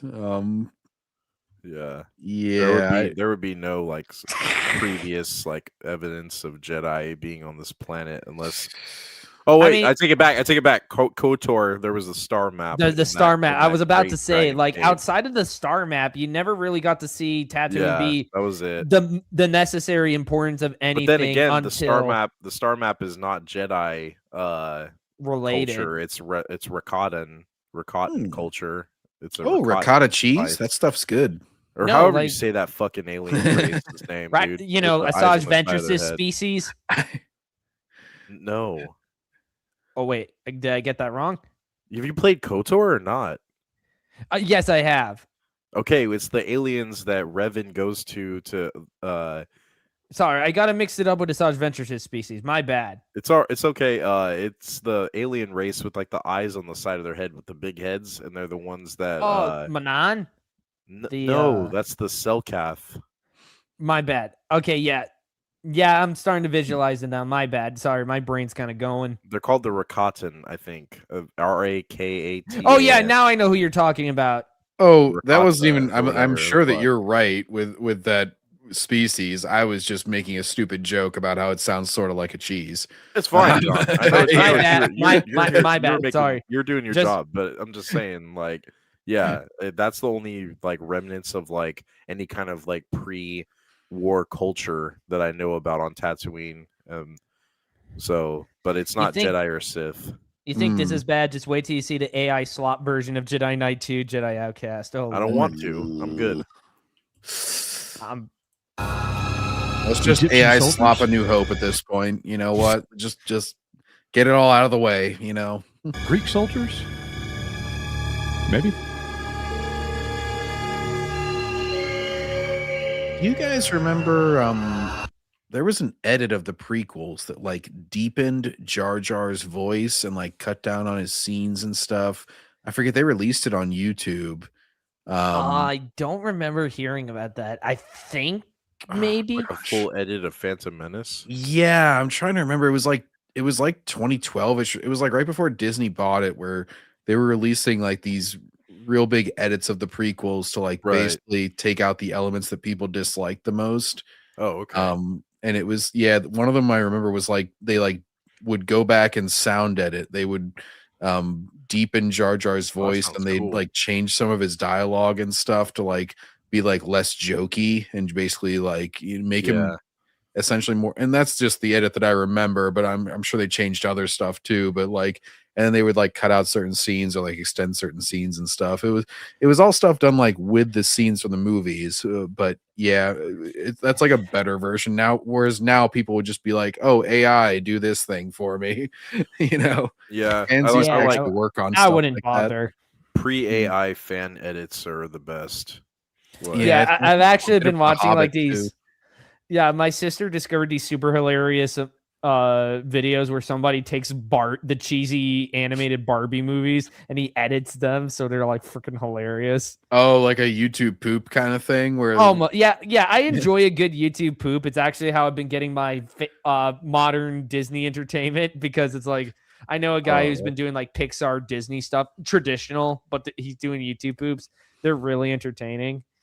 Dude, if you've ever been at all into like any even if you're not into Yu-Gi-Oh, I think these are funny, but like they'll just say like name some Yu-Gi-Oh character and then just like screws the rules, and it's just always an edit of them just totally effing up the duel. Like Kaiba will just be like, I summoned this and I summoned this and I summoned this. I summoned Pot of Greed. and then like the other character makes a move and he's just like, as president of Kaiba Corp, I declare this illegal.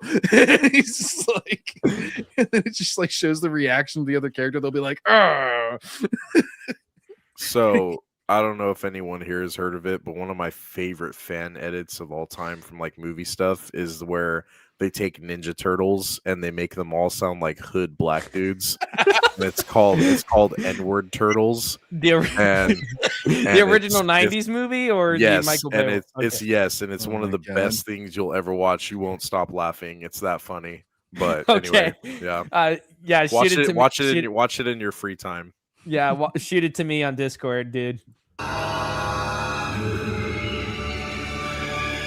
That does not sound out So, like I like Guinness. Brandon in private chat, the second one. Yeah. This is I basically linked the entire movie thus far. A good summary of it. Yeah, I saw it. Oh my gosh, a giant rock. It's basically been Luke's entire. He's just been staring at rock walls this entire movie.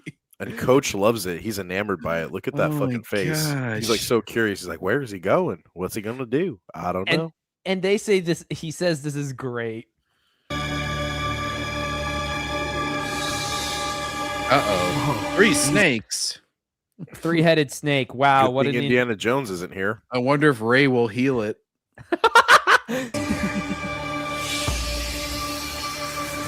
Oh. Wonder how they got in there. They just disappear. What? Like, that made no sense. Why did it have 3 heads? Whatever. Because it's provocative. It's like when the AI gives extra fingers and shit. Random oh, look, it's the cave painting of the thing you just saw. A mulcher. So you look over this place. No, that's not what that means. What? There's a painting of something, so it means it looks over the place? That doesn't make any sense. So if I did a carving of the crap I took the other day, does that mean my crap looks over the place? You see, Simba, the shit looks over all the rest of the kingdom. And that's the circle of life. Dad, that doesn't make any sense. Shut up, Simba. Just pause him.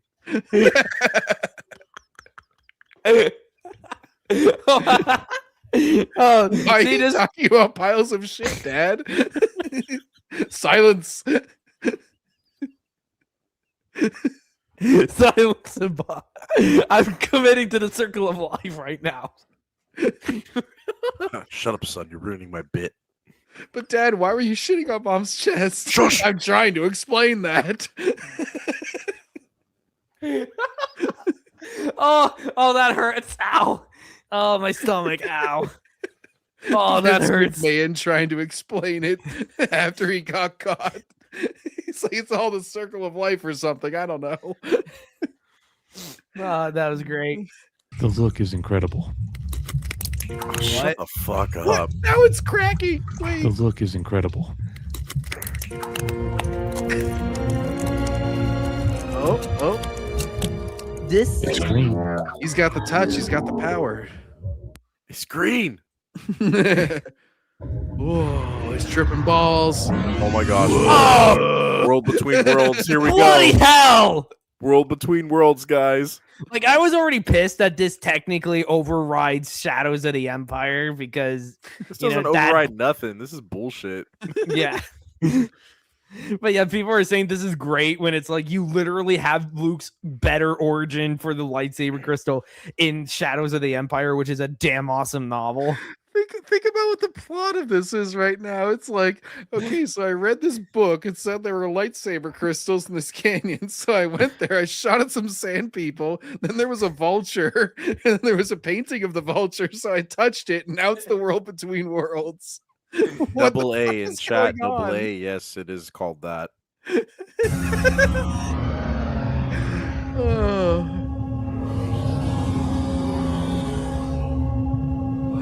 You know, this doesn't even look remotely Star Wars. Can we just get through this? This is killing me right now. How did we jump for the I'm trying, man. between worlds though?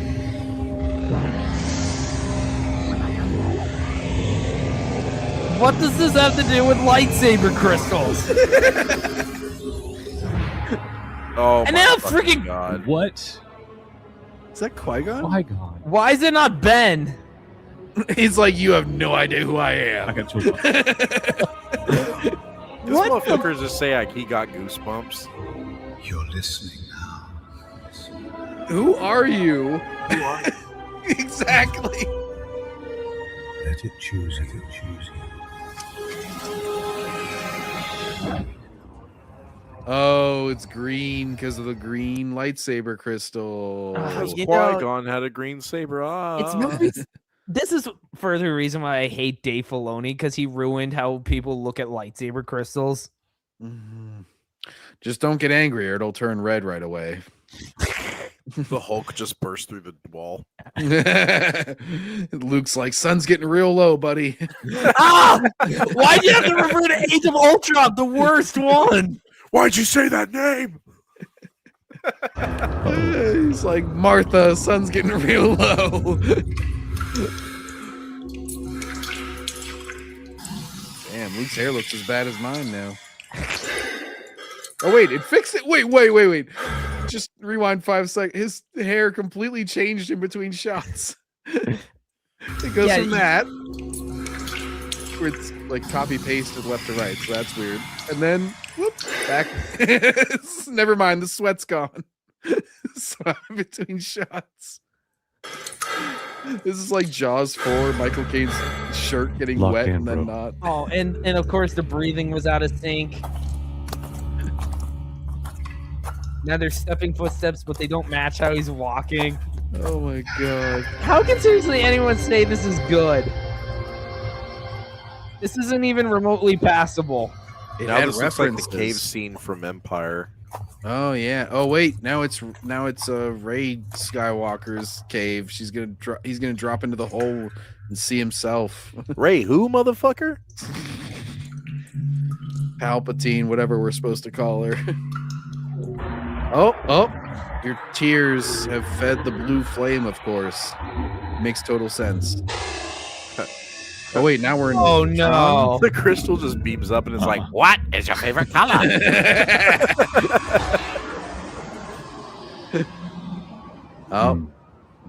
Fizzled out.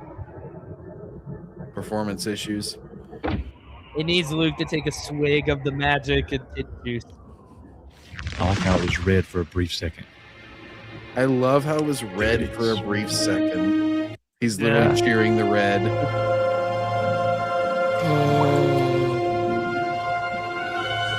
Green. He just eats it. Nom. We have got to the point where Oh, literally- great time Dude, for an ad. It doesn't look like it's a mic you're supposed to hold, anyways.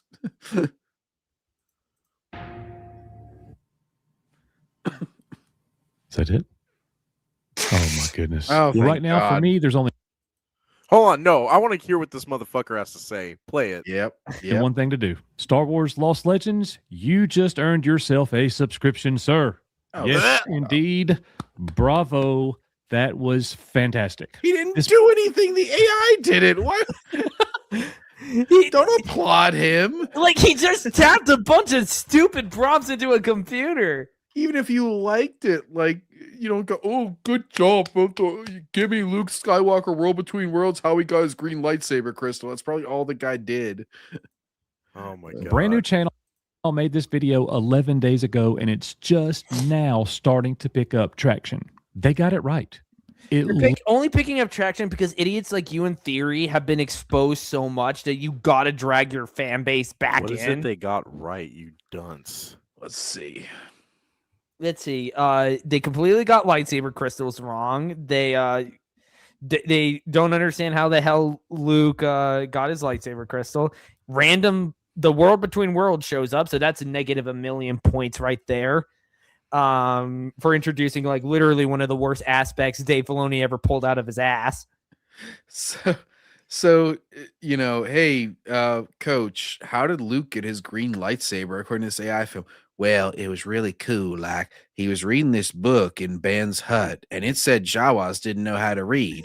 So anyway, he went to this canyon, and he was looking around, and some Tuscans shot at him. So he shot at them, and they ran away.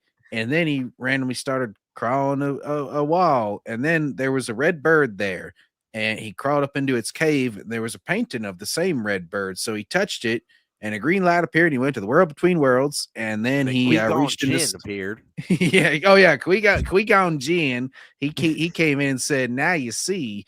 And then a green crystal well, it was red for a little bit, but then it turned green, appeared in a random pool in the cave. I'm not sure if this is after the painting or if he's inside of the painting or what's going on, and then he got a crystal. It makes total sense if you think about it. It's like, this is the most nonsense. It's just like nonsensical connection. What did the bird have to do with anything? The bird. Take note, everybody in chat and everybody that's watching this. This guy has a professional setup. The Shure mic, the mic stand, the fucking gaming chair, the whole backdrop with all the fucking collectibles and memorabilia. This guy has it all, and he still produces shit content like this. Just let that sink in, okay? Whereas you got us three idiots, where I literally have a mic that I just got roped into this. I didn't pick this. Sorry. I'm just saying, man. I didn't choose to watch this. You wanted to watch this. Look, man, I try to find stuff to be entertaining. The good news about watching stuff like this is that no matter how stupid your content is, it will look amazing by comparison. Next to this, my shit looks smart. This is the cheerleader effect. You look like Schindler's List. Everybody does next to this. Fuck. That was Luke Skywalker. That was me reliving my childhood. What did he do to be Luke Skywalker? He had Luke Skywalker's face. What do you mean? He went like this. He went. This fucking Wolfscar, thanks, syndrome, motherfucker. Oh my gosh! Like, go right back here and get my Luke Skywalker Kenner action figures that I've got in my display case. That's him. That when I think of Luke Skywalker, that's who I see in my mind's eye. That literally is his face. Yes, like it looks like him. Sure. Like, is that all that you need? You're just gonna give it a 10 out of 10 based on it has a similar face? 7 out of 10. Keep it humble. There you go. Blinded by nostalgia, presented by abominable intelligence. Sad. Oh, it just shows how easy it is to impress like a Filoni fan. It's just like literally just have the character I like doing random things, and I will give it a passing grade or say it's amazing. We're almost done with this, and then there's one last thing I want to cover that I have seen so far. This video needs to blow up. We need Lucasfilm and Disney. Oh, I'll blow it up, all right. To take notice that the fans are doing it better. The fans are doing it way better. This is actually... Dude, if you want good fan content that actually does it better, you have Darth Angelus's Heir to the Empire movies. I want him to just say it's absolute cinema. I just want him to get over with and just say it. I just want him to say Star it. Wars. It doesn't take much to expose this. Like, you literally just have to ask him questions about it. Like, so why was the what was the deal with the bird, Coach? What was up with that? Why was the green lightsaber in that cave, Coach? What's the lore? It looked like Darth Maul, and I like Darth Maul. Like, just think about it for 2 seconds, and it stops making any goddamn sense. on a subscription base, and they're making content like that in longer form, I'm buying it and I'm watching it because I felt like I was watching real legit Star Wars. We did a video reaction yesterday. You're just saying vagaries. Now I really want to do a stream dedicated to the Darth Vader AI film he reacted to. And Double A said it in chat. So so Chef is not going to question about World Between Worlds. He hates it but loves this video. I think that's true. I think he also like griped and complained about the whole World Between Worlds shit, and he's clapping for it like a fucking seal. Well, of course, because it's like these people aren't legitimate. They only hate Disney Star Wars except for when it like reaches the most shallowest thing of, oh, this is Star Wars for me. I immediately forgive you for everything. You gotta have standards. God. It takes so little to impress this guy. Like, jeez. Like it's like when modern Spider-Man fans, where all it takes to get the people's butts in seats is Peter being married to Mary Jane, because people have been complaining about that for 20 years now. In the comics, like for the comics, not for the fucking movies. Like, no, they actually got Peter B. Parker married to Mary Jane again off screen between the crappy Spider-Verse films.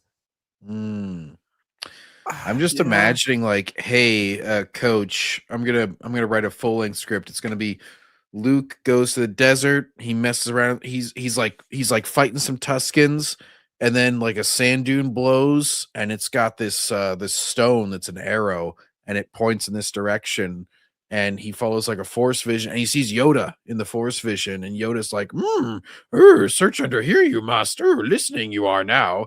And then Luke, like, he digs under the sand and he finds, you're never going to guess it. He finds the keys to a Y-Wing, and he goes and he blows up an Empire thing.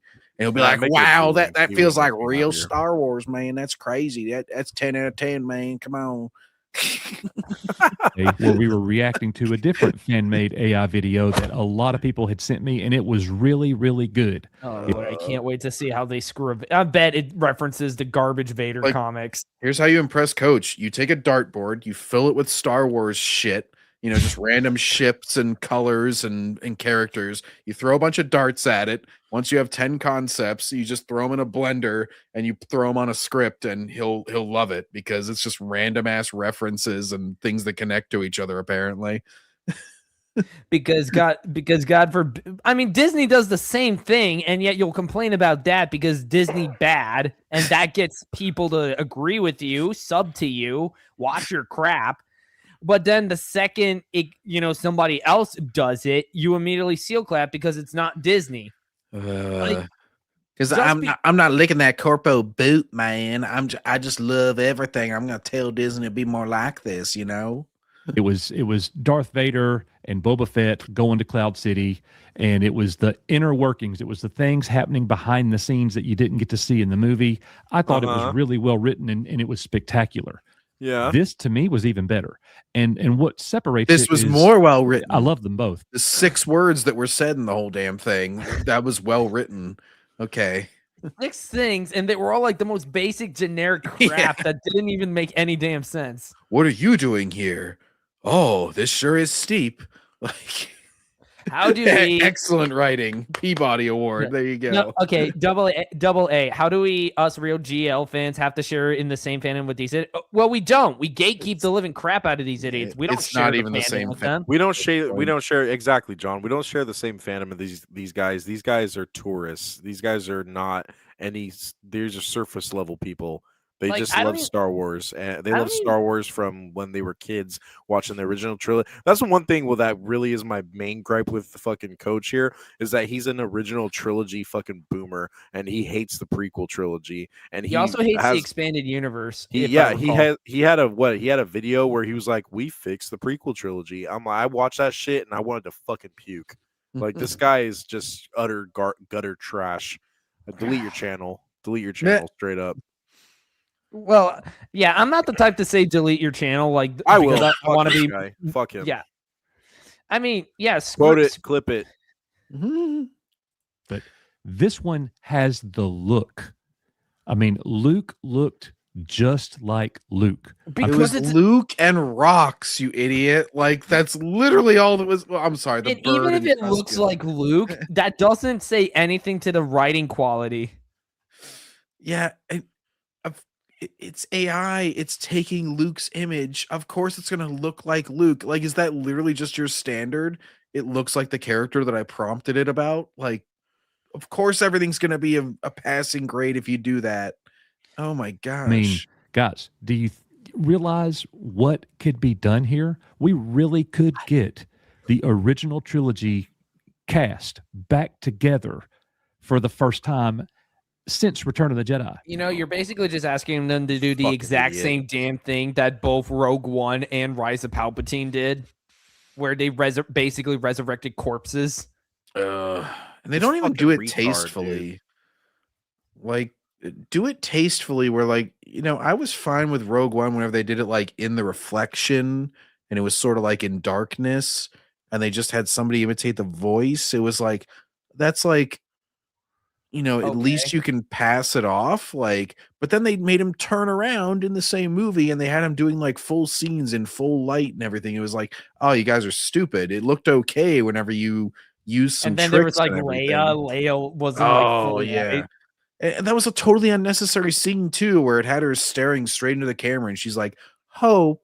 And then it's like the weird sparkly shifty eyes. And it's like, what why would you put this in here? Like, it's not there yet. And another thing too, dude, this guy totally just told on himself right now when he said he just said right, oh my gosh, I'm drawing a blank. He just said right now, we haven't had the original cast together since Return of the Jedi. That tells me right there you never dabbled and you know nothing about the fucking expanded universe at all. You wouldn't, if you knew anything about it, dude, you would know that the original cast was together for many, many, many years after Return of the Jedi.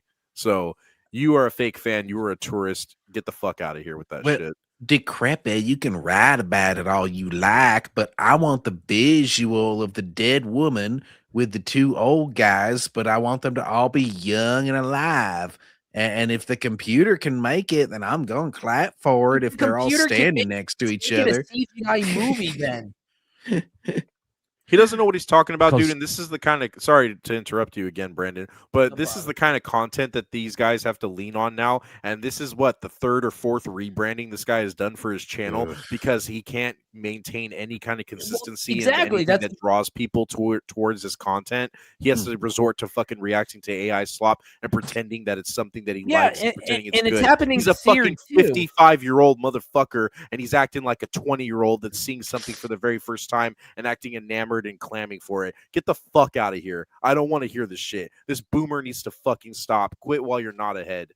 Yeah, like it was with Theory too. Theory's also doing the reacting to AI bull crap. And so he's making AI. He's making AI content. Yeah, now. that too. It's like I wanted to like jump on this train. Vader 2 hasn't come out yet, has it, Theory? Has it, and your fans it hasn't. It's like go look at the last post. Go look at the last post that's on Theory's fucking page. He previewed the AI Luke Skywalker bullshit, and everyone's asking like, "Oh, so where's Vader 2? You're making this." Everybody, yeah, go to that shit. Look how many people are asking about the Vader 2 episode. Yeah, go look. Okay. Hey, Give me a second. I'm going to share. I'm going to share. Talking about it for fucking 5 to 8 years. Well, I'm going to spoil every Theory reaction ever. It's going to be, it looked dope. Looks dope, So, yeah. Star Wars. Looks pretty cool. Star Wars Theory. We see that Brandon's still sub to him. No, I'm not. Just kidding. I was never sub to Theory. Well, I'm right here. Yeah, click on this one. Click on that. Look at the comments on here. We need Vader episode 2 more than ever. Seriously, Vader episode 2 update when? Where's Vader 2 episode 2 Theory? Vader 2 is coming out right around the corner though, huh? When does Vader episode 2 drop? I think Vader episode 2 is Half-Life 3 at this point. No disrespect. We're gonna get GTA 6 before we get Vader episode 2. That is true. That's absolutely I love the true. GTA 6 meme, by the way. What about Vader Vader? Never comes out.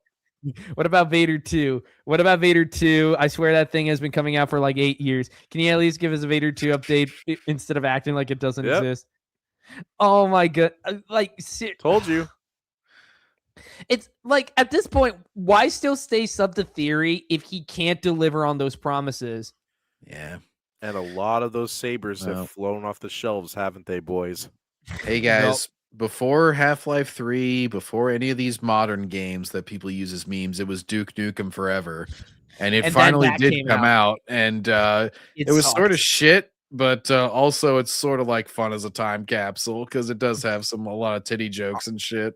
I'll even make another jab at Narrow Dark from our previous stream we just did last night. I think George R.R. Martin will come out with Winds of Winter before this fucking theory drops Vader episode 2. I think that might actually happen before that. That's fun. That's funny. Luke kept climbing a cliff and walking through a cave is all it takes to amuse Coach. I could make AI slop a job of stuffing his face with Burger King Whoppers and he'll clap. Well, man, that's just true to the character. I don't understand what your problem would be with that.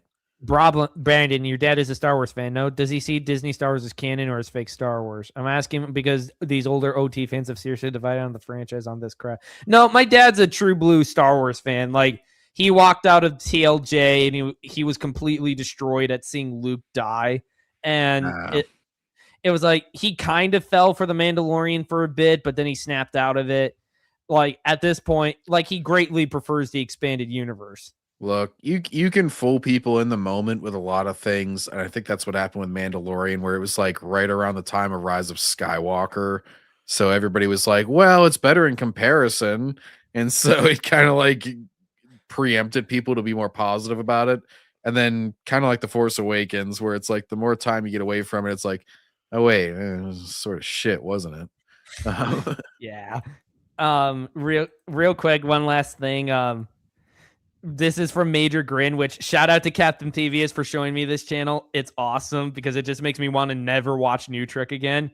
But he was doing like he's already getting into like making fun of Starfleet Academy. Oh god.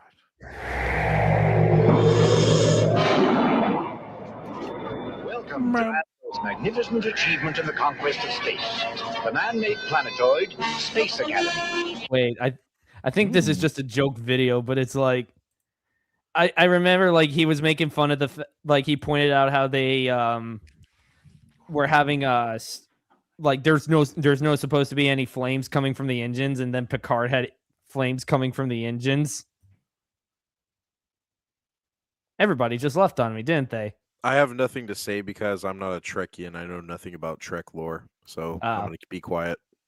All right, it's kind of dumb anyway. Well, I'm not knocking it. I'm sure that there's good. Yeah, it's Star fine, Trek, but it's like John's left, and it's getting pretty late though. From what I've heard, that Star Trek has been dealt a bad hand just as bad as Star Wars. It's been dead since 2005. Yeah, to put it mildly. So it's like no. But that was certainly a fun stream. Lucky Kennedy came on, attacked me, and called me a Nazi. We had fun ripping apart an AI film. We talked about Dave Filoni coming in and being the leader of Star Wars, which, you know, whoop-de-frickin'-do. He's going to save everything, guys. So it was great having you both here. John, it was great having you. Decrepit, it was great having you for however brief it was. Yeah. No, like I said, I was sorry I was late, but you know I had to hop in. No problem. Dude. If you ever want to come back on, just let me know. Yeah, for sure. Yeah, well, I'll try to make it next time. Like for no problem. I try to stream every Friday. But if you guys like what you see here, please subscribe. I'm going to throw in links to both John and Decrepit below, unless I end up forgetting. And until then, see you on the next one. Take care. Always remember to be awesome. And may the force be with you all, and go fuck yourself.